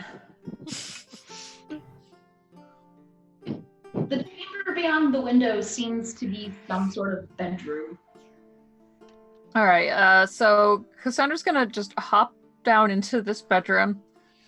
Hello. I'm terribly sorry that we have just broken your window. We will pay for it or find a wizard. No, who has Cassandra, we didn't do it. Don't worry about it.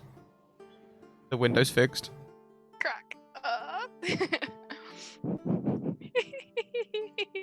Never mind, but we still are invading your home. Not a home invasion per se. We are detectives. Hello, anyone home? You hear the breaking of glass as Cadence gets to the windowsill and has to break through it again. I thought you were already through, Cadence.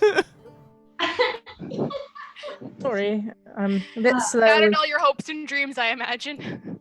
Just wanted to make sure I didn't break the sill too. Cassandra, you have like a moment where like your heart's beating because you're trying to figure out if there's someone here and you're listening, and no one responds when you call out. All right, then we'll just leave them a nice note, and we will. We'll be on our way. Step one of getting away with breaking and entering. Don't leave them a note. Good point. If we just put everything exactly back how it is, they'll never know that we were here. You can actually have a bit of fun with that one. Sometimes just move things around, and then if you're spying on them, you can see them get really confused. Anyway, let's like an inch to the left for everything. There's a wonderful. So that was you at camp the other day. No, maybe. I'm going to start sleeping with alarms around me. This room does seem untouched. For how long? Well, I mean, I guess that depends on how long you all stay in this room, doesn't it? But Is there anything shiny? Someone's bedroom. So yeah, no, I'd say there's probably like a nice little hand mirror over by the dresser, and like a nice comb maybe. Fabulous.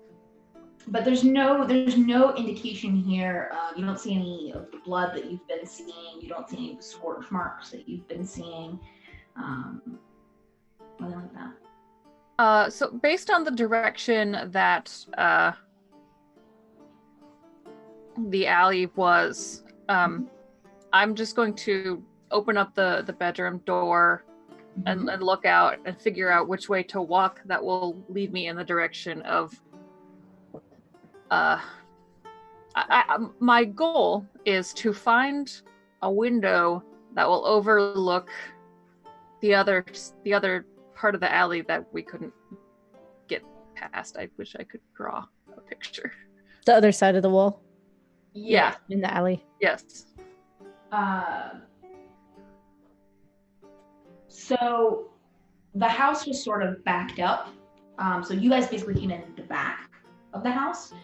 So you can sort of go to the other side, and when you find like a study or something like that that you go in and look out the window here, and you're actually looking out on a fairly busy street, not a main thoroughfare for the city, but middling level of traffic, fairly busy at this time of day. It definitely, there's not like a second part of the alley. It's alley, house, main street. Okay, well, I'll pop open that window without breaking it. And I don't remember if I jump out of a second story. How high is that? That'd be about 20 feet. So okay, yeah. So I'm gonna get my rope. Actually, no. I'm just gonna misty step back down. Whatever. I'm 12th level. Yeah, I'm just gonna misty step back down to the ground. Okay, so you're just misty stepping down to the street level. Yes.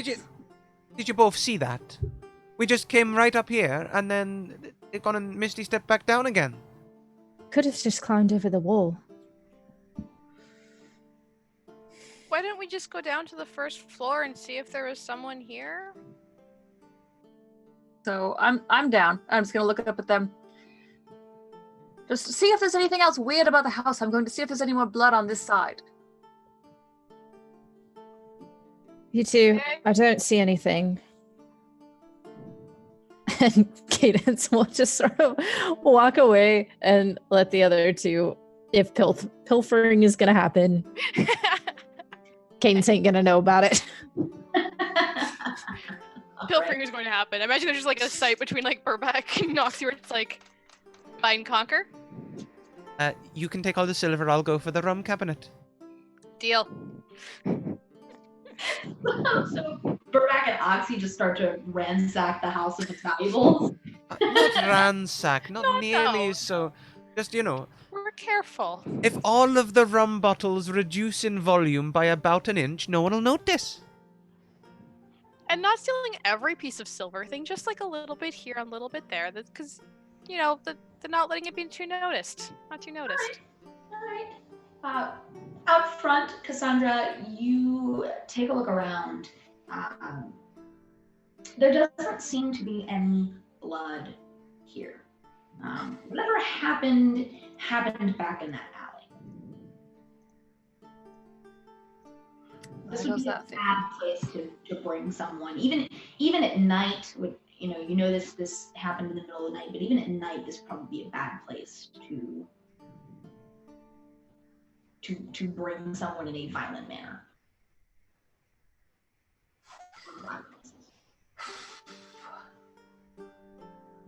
Defeated, Cassandra will go back to whatever door to that house she can find. Yeah, sure. There's a lovely front door on this side of the house. I'm gonna knock. Burback, you're in like the nice dining room where they have their liquor cabinet set up, sampling their rums when you hear the knock on the door. I'll get myself a brandy glass, just pour a small amount, and go and answer the door as though this is my house, of course.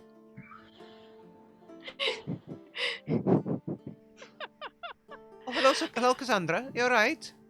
I'm gonna raise my eyebrows. Are you all about done in there? Nearly, yes. Sorry about that. Part of the disguise, you see. Didn't want people to think that I was breaking and entering. Cassandra is going to take the bottle out of his hand and just swig out of it. Oh. And hand it back. Let's go. Yeah, I'll just put the bottle in the glass by the front door. Oxy, I think we're leaving. Okay, on my way. Right. Oxy, were you just stealing small items? Yes. See, Small little you- pocketable items. Yes, your pockets are definitely a little bit heavier as you're walking out of here. One of each earring set. Yeah. The kind of thing where it's like, wait, did that go missing in like a dryer or something? Yes, it did. Dryer. In the wash basin. Jingle, jingle, jingle, jingle, jingle, jingle, jingle, jingle. Oxy's jingling a little bit. Cassandra, did you find Tap dance. anything? No. Emphatically not. I'm afraid I'm a bit stumped. Maybe there's some sort of portal we were not seeing in the alley? Badly disguised hole? Guess we can go False back. brick. Maybe. If I was going to move a body personally, I'd probably use like a portable hole or a bag of holding. What if you wanted it alive? Give it an airbag, I suppose. You got some air in a bag of holding. Let's be fair here. Probably got at least a couple of hours if you want to transport it. I'd probably do a test run first. You're right. Yes. Note to self, we should actually test that at some point. Anyways. Right, so back to the alley with the scorch marks and the blood. That smelled like sulfur. Yay. You can all Cassandra, your rope is still set up, so you can all Oh, we just go back through. shimmy back down if you want. Yeah, I mean, I don't think anyone has mending, so the window's not fixed. I have mending. Oh, Perfectus. you have mending. Oh, okay. Perfectus. Well, then in that case, if you want, you could break the window again. And Endless window breakings. Well, the thing is, if I unlock the window, then someone will know that it's been unlocked, so...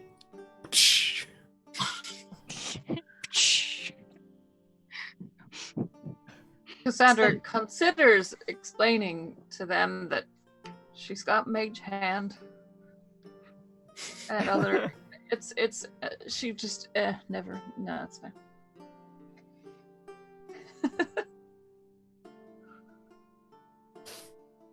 Y'all make it back down to the alley with the blood and the smell of brimstone. So the weird thing is, it's a smell of brimstone. Brimstone isn't a blood smell, though. No, possibly it came from the small fire people. Then why didn't we smell it with the other fires? I don't know. Or maybe it's some sort of remnant of casting, Cassandra, or do you know of any sort of magic that uses brimstone as a component or something similar? Do I?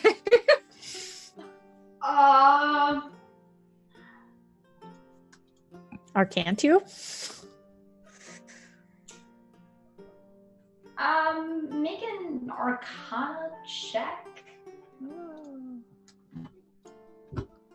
I've been very good at those. That was sarcasm. 6. No, you do not. You do not know of any kind of spell that would require sulfur as a component. Yeah, I mean, the best I can tell you is that I know that there is clearly some sort of fire thing happening. And they probably cast a spell here. Probably something that would poof them out. Perhaps we're thinking about this all the wrong way around. We're thinking about this like detectives. Why don't we pose as a fire demon that's willing to pay good money or otherwise for Genasi, dead or alive? No, actually, that is a good idea.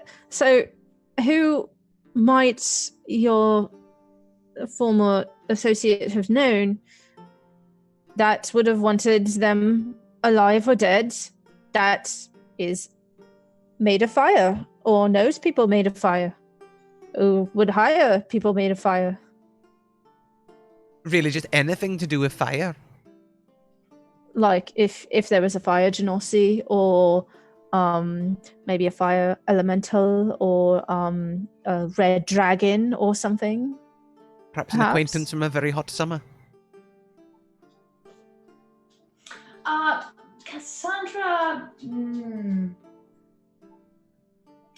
let's say make a history check with advantage. You're basically trying to think over what you know of Lift. Yeah, like, cause she put away, a lot of people. Yeah, she did.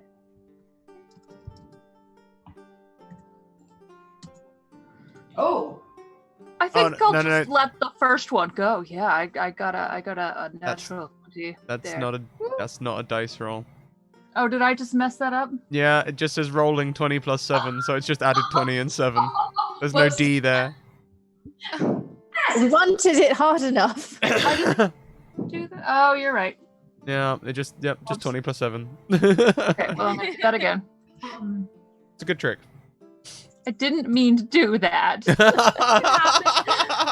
okay. I know. Okay, yeah, no, I got crap. I got a 16. Yeah. Okay, so 16.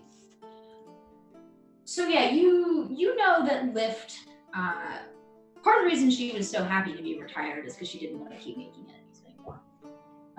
She annoyed a lot of people during the course of her work. And so you take a moment to sort of rack your brain and see if you can remember anyone who would be related to fire in some way. And you do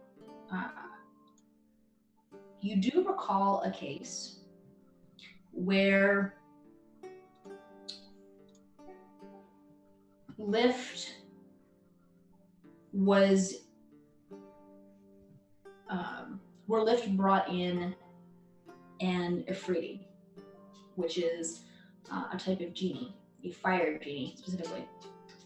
And from what you recall of the case, you remember that the Ifriti was serving someone or something called Emberlong. But you don't remember ever hearing what Emberlung was, whether that was an organization or a particular person, creature. You're really not sure. Okay, so you all are probably used to this sort of thing where somebody will ask Cassandra a question and then she will just sit there like she's flipping through the mental catalog of her brain. Have any of you ever heard the phrase Emberlung?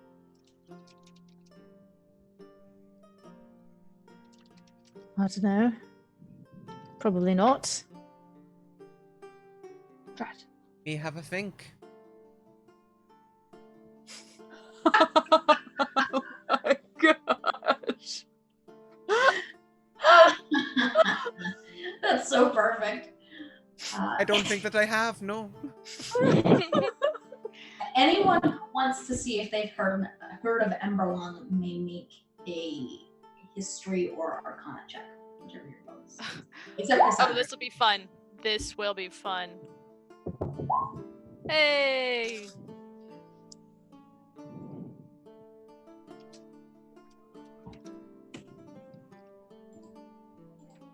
Oh, it can't hurt. Oh!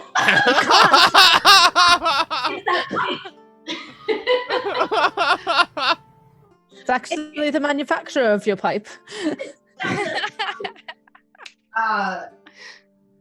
Yeah, Burmack, you have actually heard the name Emberlung before. Emberlung is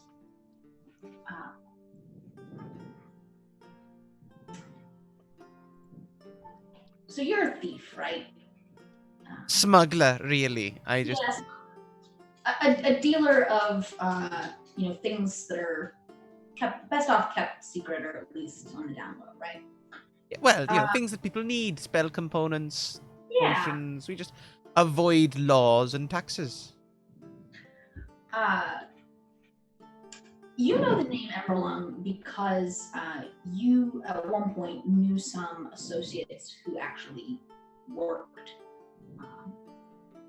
for this same creature. And you do know that Emberlung is not on this plane of existence. Emberlung is actually located on the elemental plane of fire.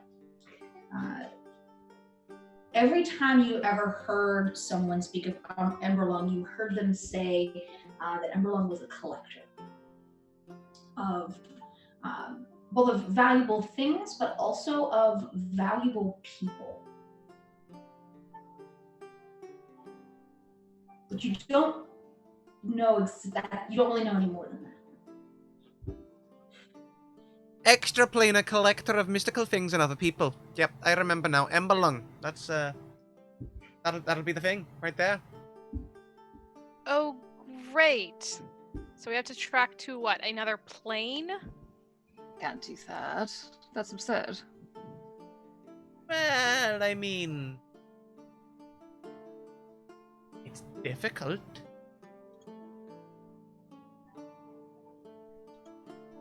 What, do you know a way then? Perhaps I do. Oh, come Do I? on. It's not like you can just hop on a nearest, displace a beast and suddenly you're on a different plane. Really? Oh, dang. I don't think so. Perhaps there's some sort of liminal portal nearby. You know, a sort of single pass a bag of gems through sort of deal. Usually at the back of a tavern. But it seems as if they went through here.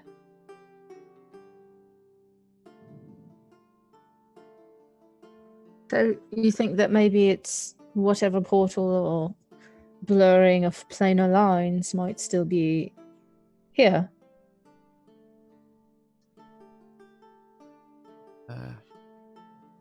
I'm just gonna start going around touching the wall as they talk. I'm just gonna start poking at the wall.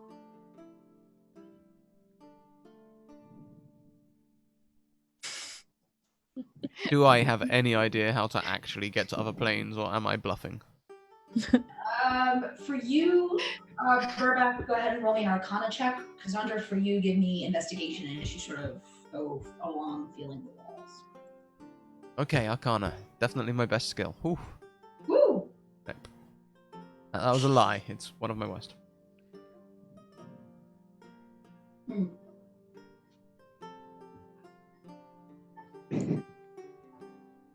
So, Burback, you know there are ways to get to another plane. You're just not really sure what those ways are. You meet a man in a pub. He sorts it all out. Certainly. All right. That's legit to me. 16 for my poking at the walls. Yeah, Cassandra, you go poking around the walls here, and just sort of as you're doing that, Cadence has been talking about the smell of sulfur, and you really do start to smell it, particularly here close to the bricks of the walls. And as you are doing this, you also feel a little bit of heat under your hand. There's not a door here, but there's definitely something off. It's not normal, for sure. Detect magic? Okay. So you detect magic. This wall reeks of conjuration magic. It is not quite as faint as you'd expect from a spell that was wholly gone. Almost like there's some kind of latent leftover magic here. But if you want to make an Arcana check, I'll let you try to interpret sort of what you're seeing, because detect magic doesn't really give you much other than the school. Yeah. Okay. 14. Based on what you know, you think this is maybe the leftovers of a gate spell. And that it's because it's not completely gone and there still seems to be some lingering effect. I mean, you can smell brimstone coming in from somewhere. You think it might actually be possible to wedge it back open somehow. You're not quite sure how you'd go about doing that, but you definitely think it's possible to do. Maybe if you fed enough energy into it, or had some sort of similar magic, you could reopen this gate to wherever it led to. All right, Cassandra tries for a moment to whistle everyone over and fails. So then just, hey, everyone. All right, heading over. Touch the wall. It's hot. Do I have to? No, not you. Thank you.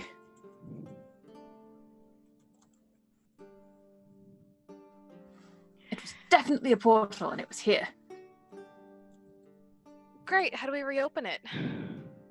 Exactly my question. Hey. Somebody who's better at magic than me.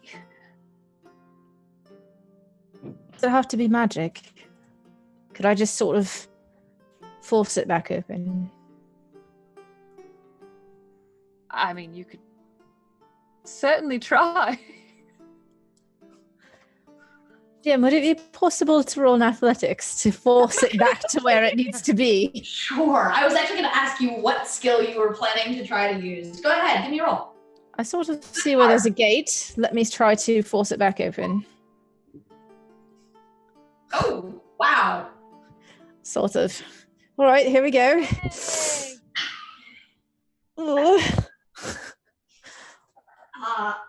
will say that with Cassandra's help, since she can see sort of where this gate was and tell you where to apply your effort, you are able to brute force this back open, almost like opening a door, because that's all a gate really is, right? It's a door. You can open a door, and you just sort of dig in and push. And to the rest of you, it almost looks like Cadence is peeling the stone back off the wall. That's so metal. Like the stone was there, and then it was just, almost illusory. And Cadence is sort of able to get her fingers into reality and just strip it back. Think of it like peeling the wallpaper off a wall. And you're now looking into an open gate. Under my breath at the back of the group. Oxy, did one of our party members just literally tear a hole in reality with their bare hands? Yes. Burback, yes, they did. I'm just reconsidering everything. All right, so do we have like can Cadence and Cassandra have like a really proper lady like version of a high five? Like what would that be? I don't know. Like a little golf clap. I almost wish we both had parasols so we could just like clip the handles. Like I feel like that. Just clink. I feel like we could both have parasols. Yes, let's do it. Clink.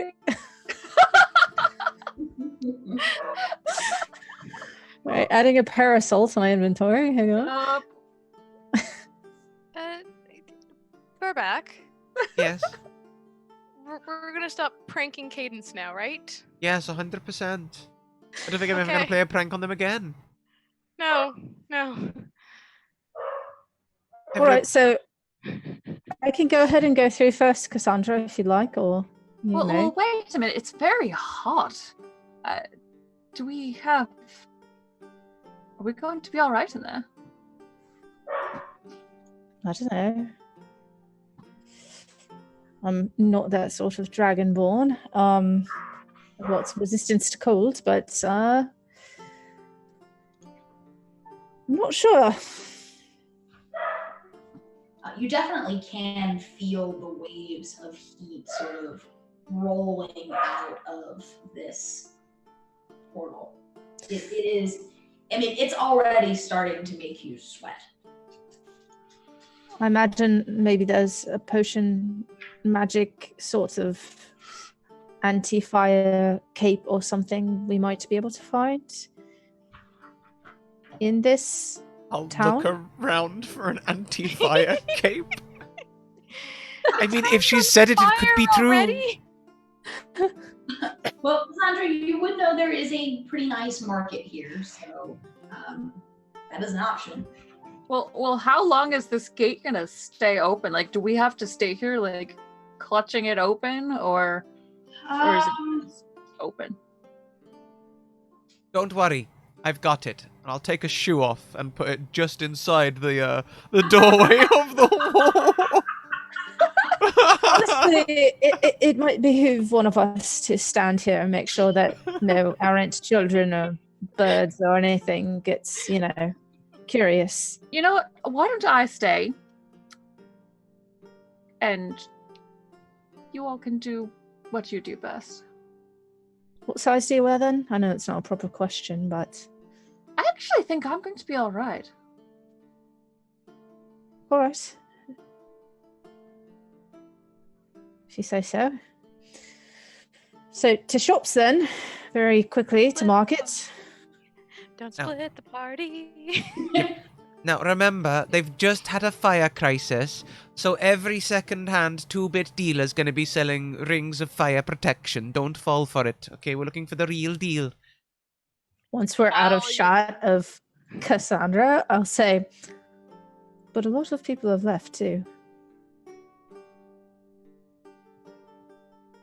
Are you implying what I think you're implying? Of course not.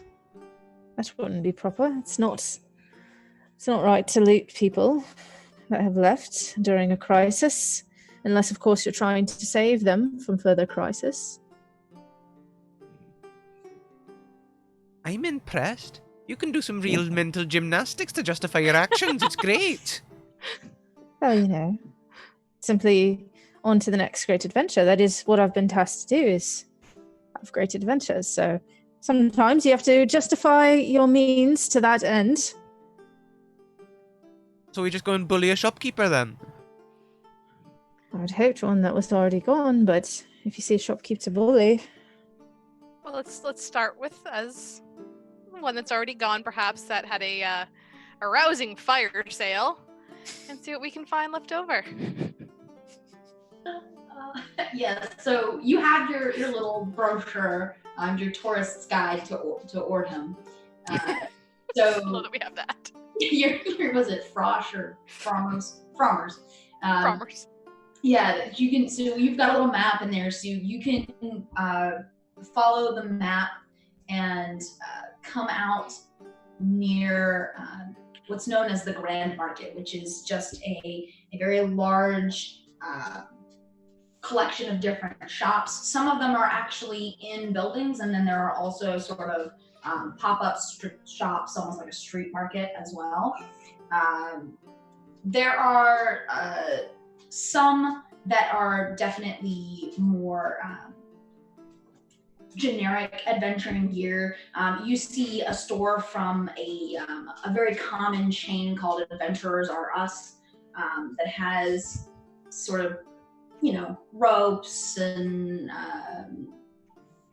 the sorts of things you find in like an explorer's pack or an engineering kit.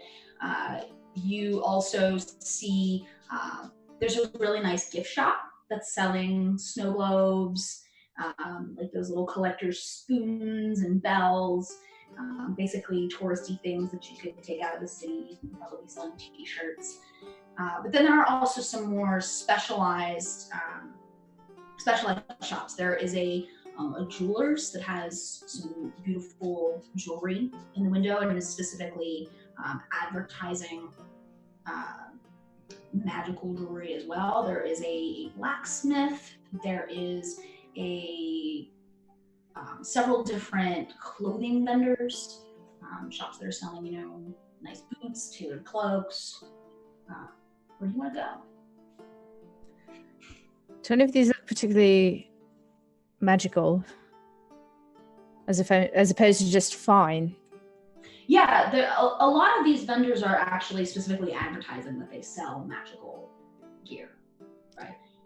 So what do you think? Rings, cloaks, boots? All of the above?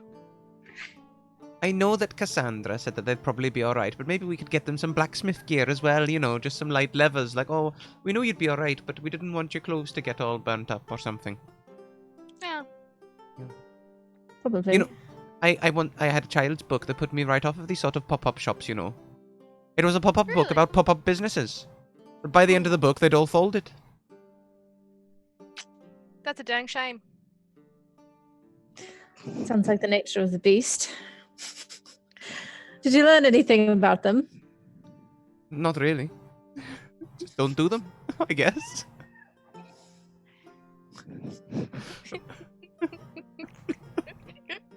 You're fired. Moving on.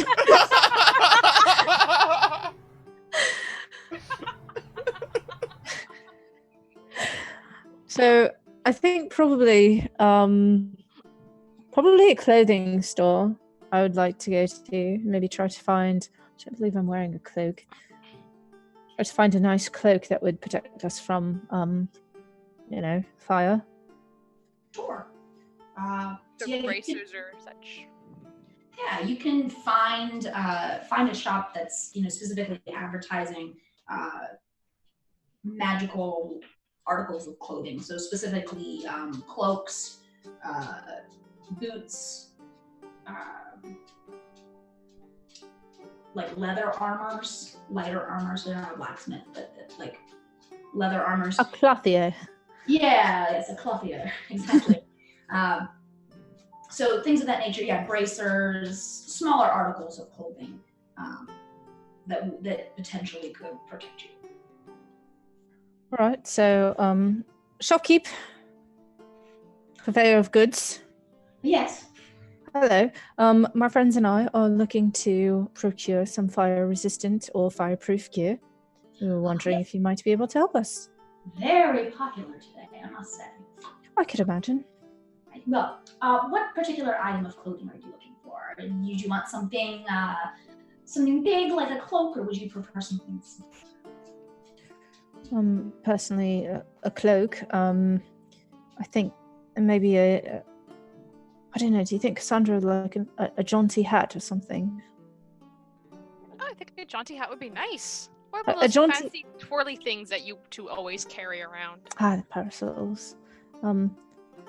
Probably it'd be best if she didn't have to, carry it.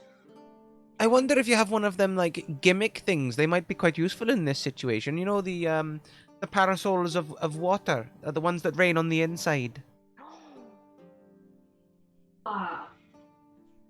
Sure. We have a lovely selection of parasols.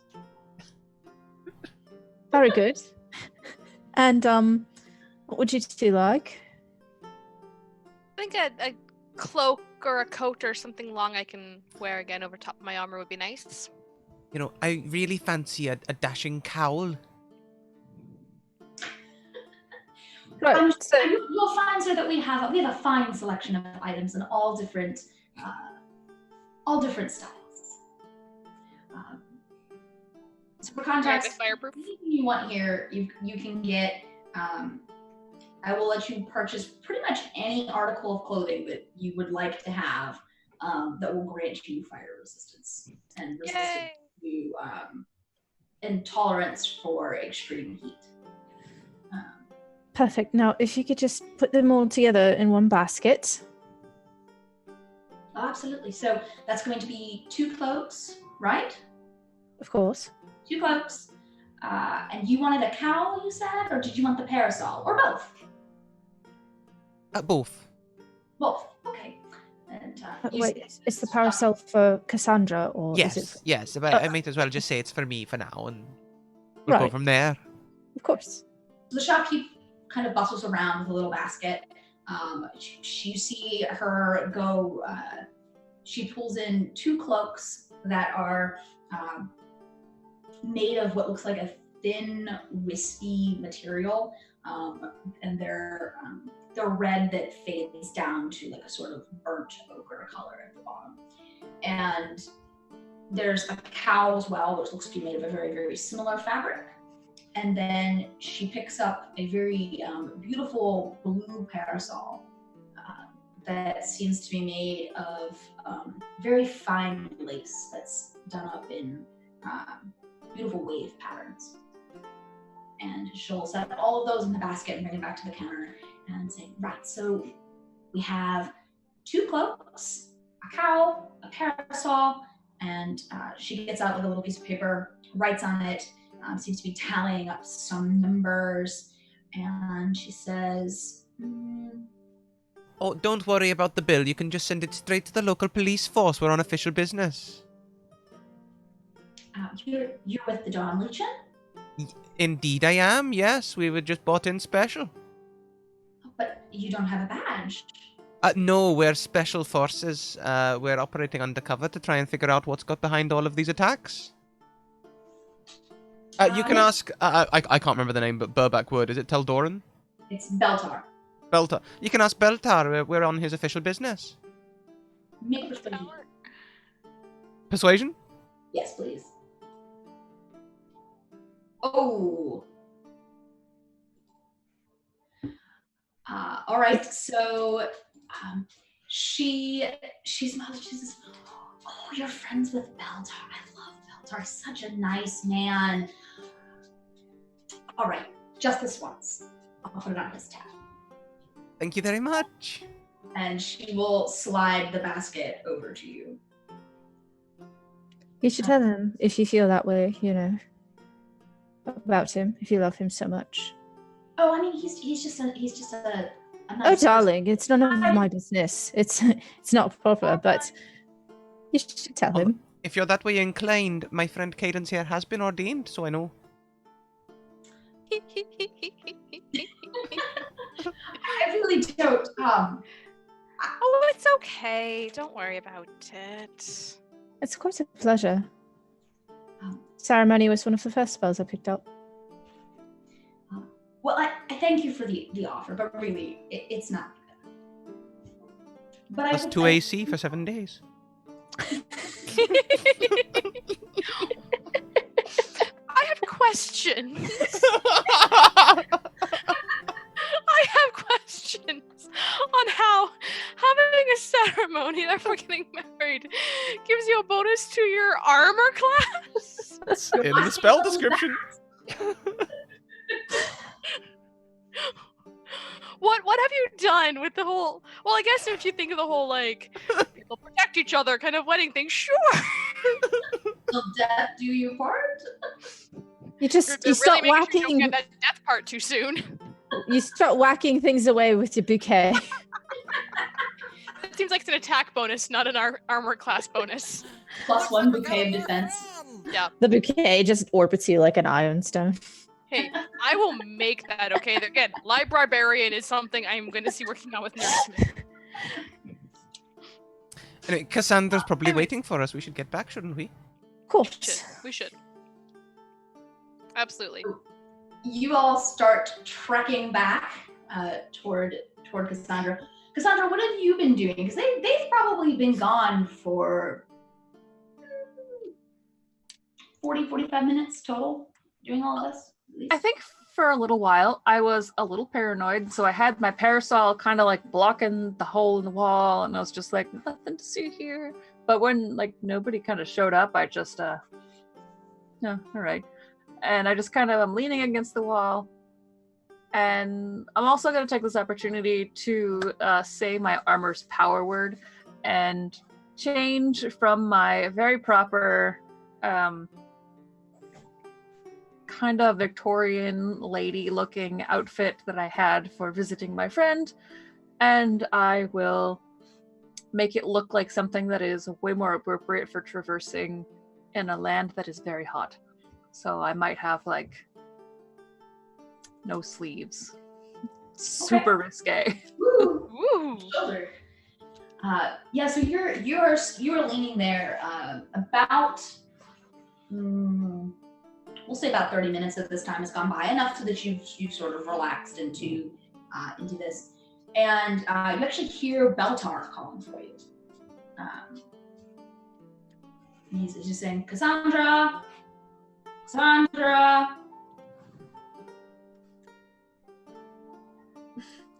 And she will go like a little bit further ahead so that hopefully he doesn't notice that. Yes? We found someone who can cast locate creature. We're gonna try to use the scimitar, see if we can boost the spell.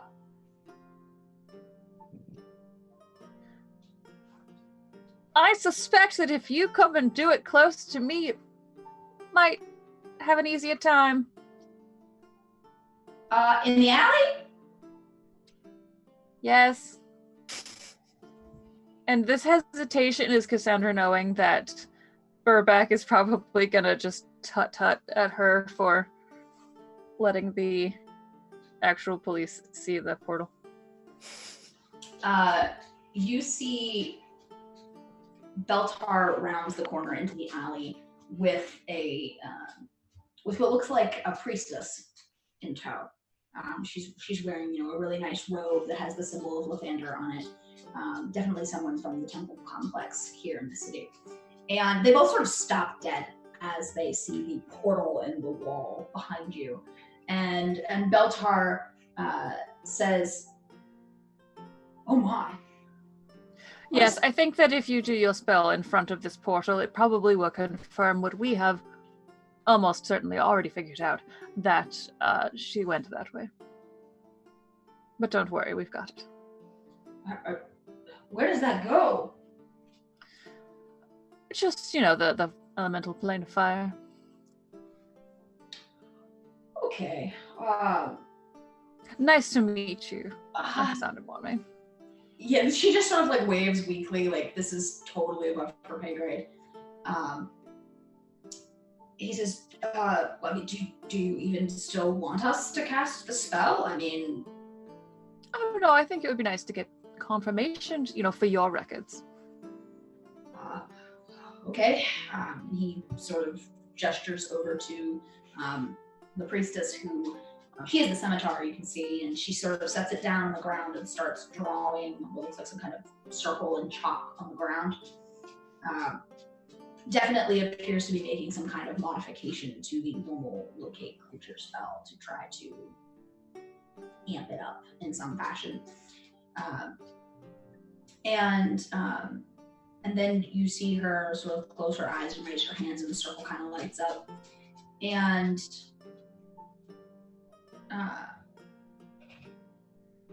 gonna make a roll, actually, for her. Oh, okay. Yes. So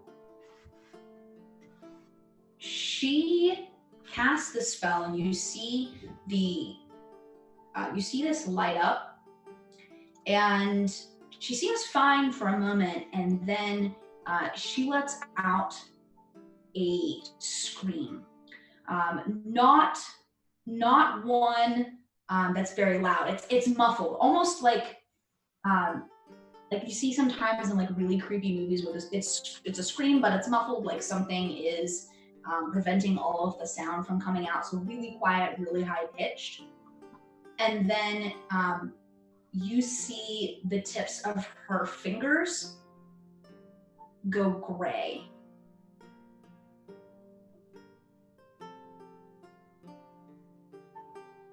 Stop it. I don't think that spell is very good for you, ma'am. She doesn't react when you say anything. You can see the gray is now starting to slowly creep down her hands.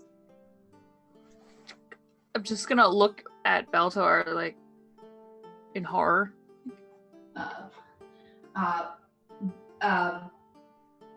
Beltar says, forgive me, Cassandra, I would normally never do this, but, and he runs over to her and just slaps her across the face, basically to try to bring her out of this spell. Which works.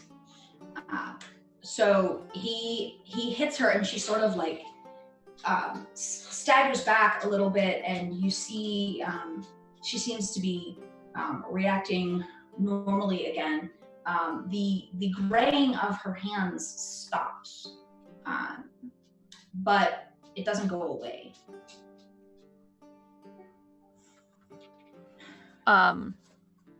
I'm going to run over to her and kind of get down to her level, and I've still got my gloves on. I'm just going to take her hands in mine and look at them. Her fingertips have turned to stone.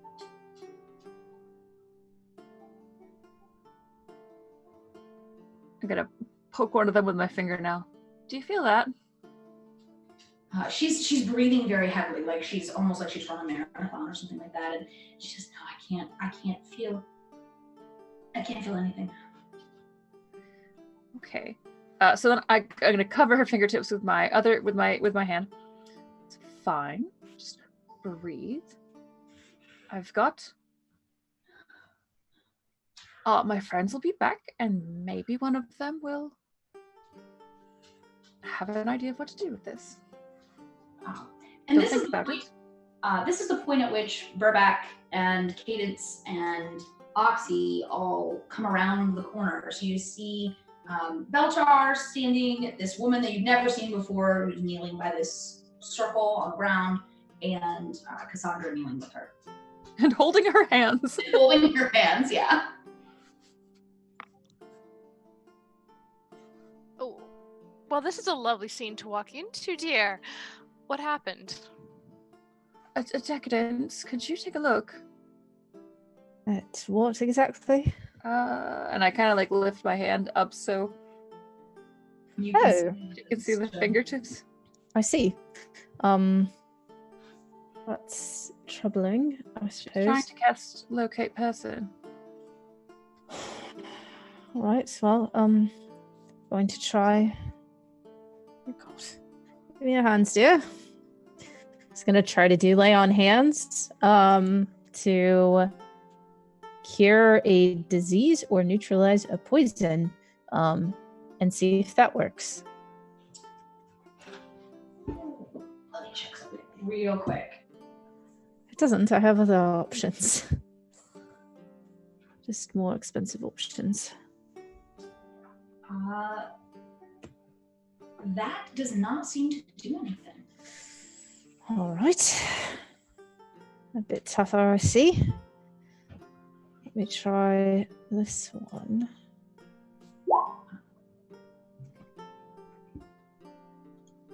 One disease or condition affecting it. What are you trying now? Lesser restoration. Restoration? That also doesn't work. All right. Bit trickier, I see. How about dispel Well- magic?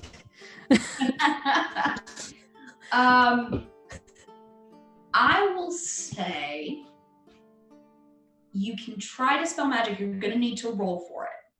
All right. Is that just a d20? Or Don't is it worry. on a... Yeah, it's a d20, and you can you get to add your casting modifier, I believe. Yeah. Don't worry, Cassandra. I'm sure that Cadence is a very dedicated healer. At the very worst, I bet she'll be probably no animate dead. It's not quite accurate. Possibly. All right. So you try to dispel magic as well, and that too does not work. And at this point, while you're casting these spells and trying to heal her, the priestess sort of tightens her hands on yours, Cassandra, and she says, "You need to be very careful.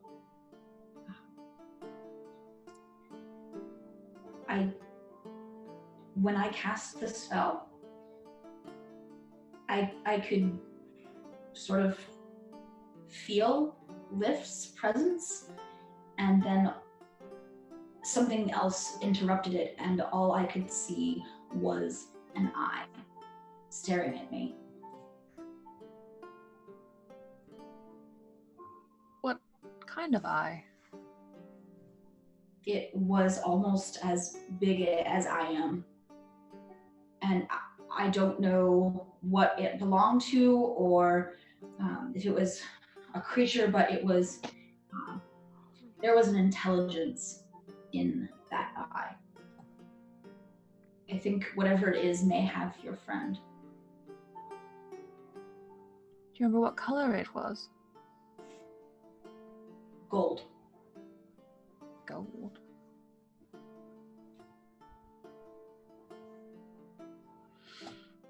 It was almost serpentine, or maybe cat-like, with the narrow pupil.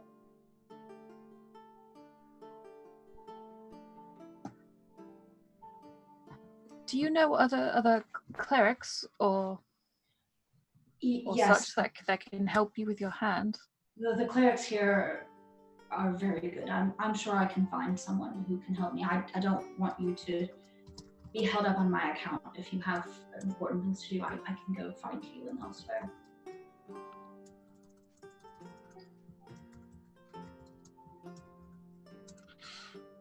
I'm just gonna look up at everyone else.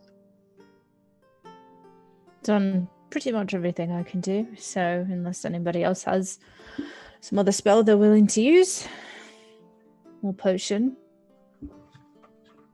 Nothing for that. Thank you so much, ma'am, for all of your attempts to help us and your information about this golden eye, as I'm prestidigitating my hands where I had to touch her. It was such a pleasure. And I'm sure that the guard here will take excellent care of you and make sure that you get everything you need. Cassandra, we got you a parasol. I'm sorry there is no good way to work it into the conversation.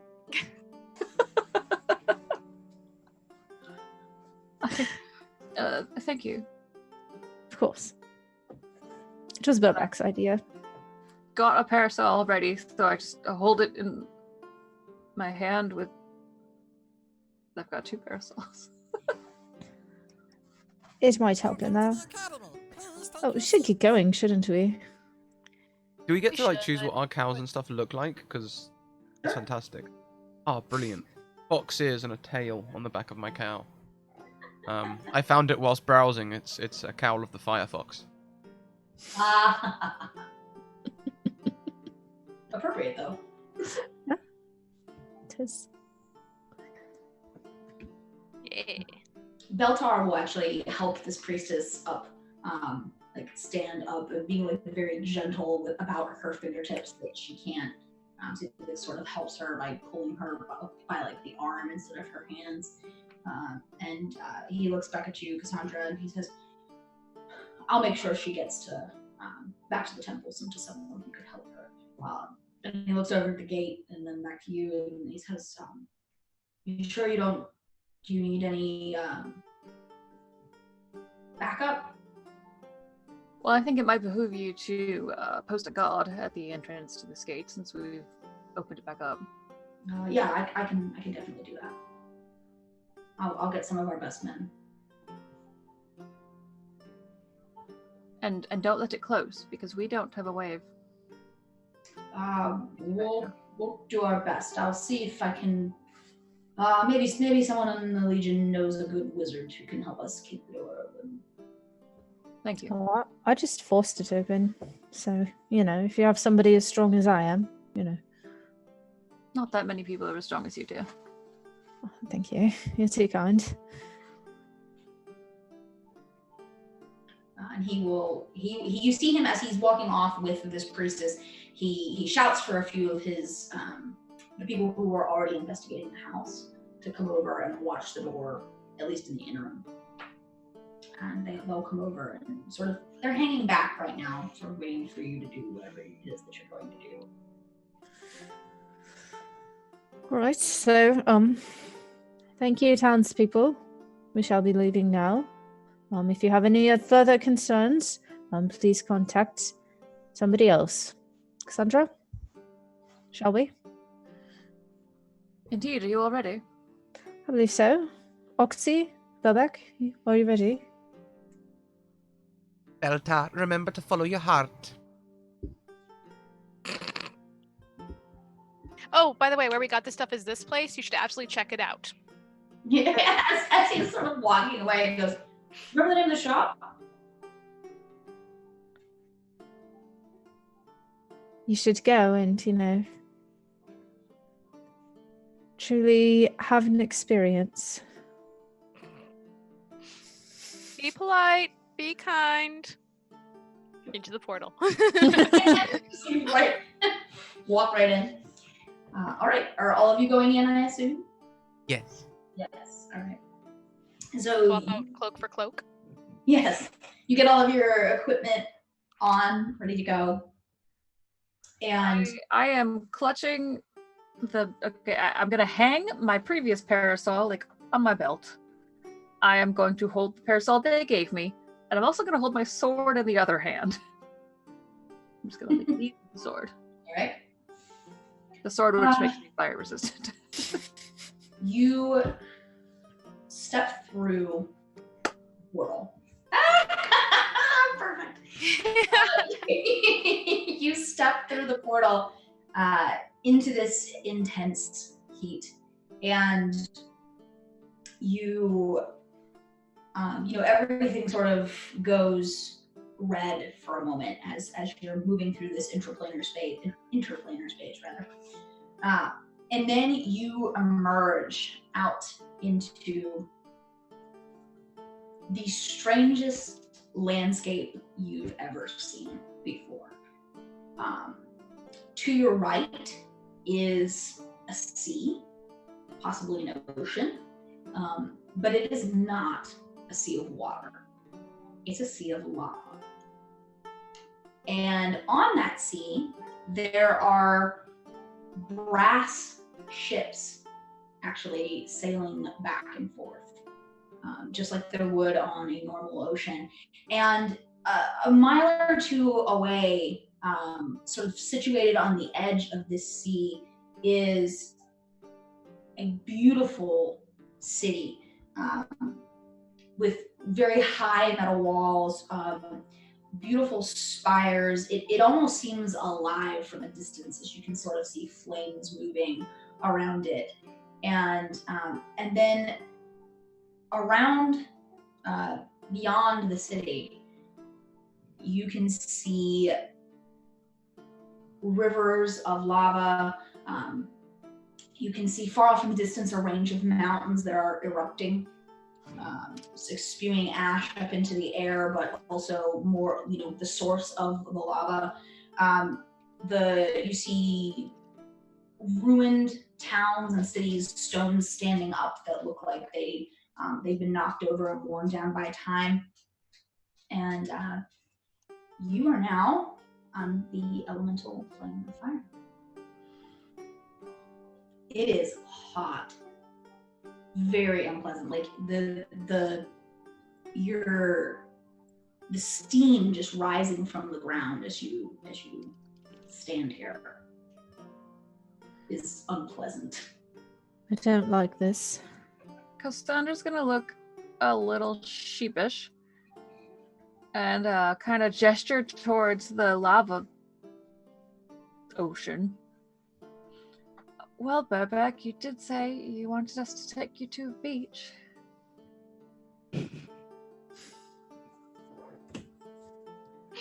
Certainly hot enough. Let's hope that the market is just as hot as the atmosphere.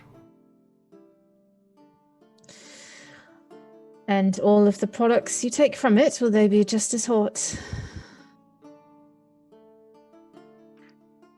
Please, I am an honest smuggler. Please, Cadence. We'll see. I would never cheat a crook. Yeah, because it gets back to you pretty fast.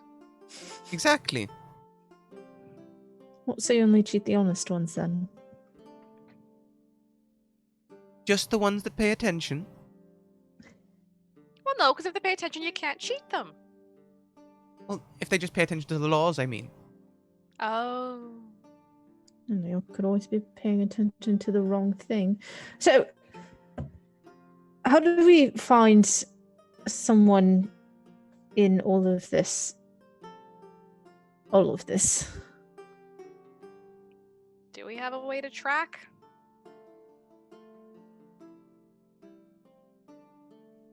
I don't know. I'm very afraid to try to use magical means to track her, judging on what happened to the priestess. I feel like any blood would have evaporated instantly. So that's out. Everything smells like brimstone here, so that's out. I'm fairly sure the blood would boil here, wouldn't it? Fairly sure mine would if it wasn't for the,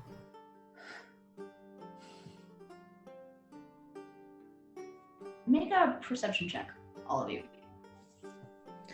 It's my best. Oh wow, look at that. I got nat 20! the duality. Yuck. Got an 11. Nice. Also my best. Who am I missing? Where did I One write of my better ones, I guess. No. When you multiclass critically Bard and failed. Rogue, you're good at everything. 11, jeez. So, as you take a look around to get a better idea of your exact surroundings, you can see that you seem to have emerged from a solid piece of black stone. Looks like some kind of volcanic, maybe obsidian or something similar. And there, Oxy and Rebecca, you can see two sets of tracks leading away sort of in the ash here. They're not easy to see, but they are visible. One heads off in the direction of the city, and one heads off into the wastelands, basically.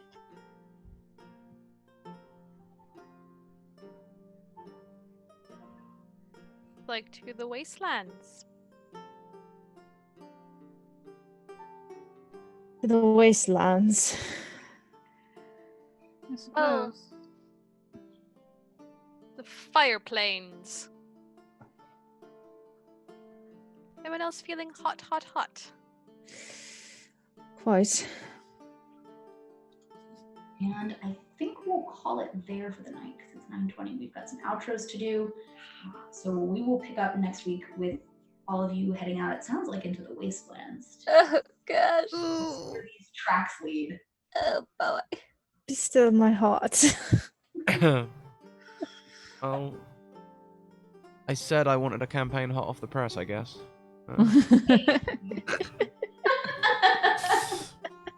So, here we are at the end.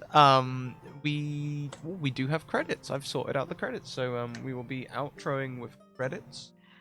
In the meantime, though, do check out all of the closing links that are currently being spammed in chat by our lovely bot.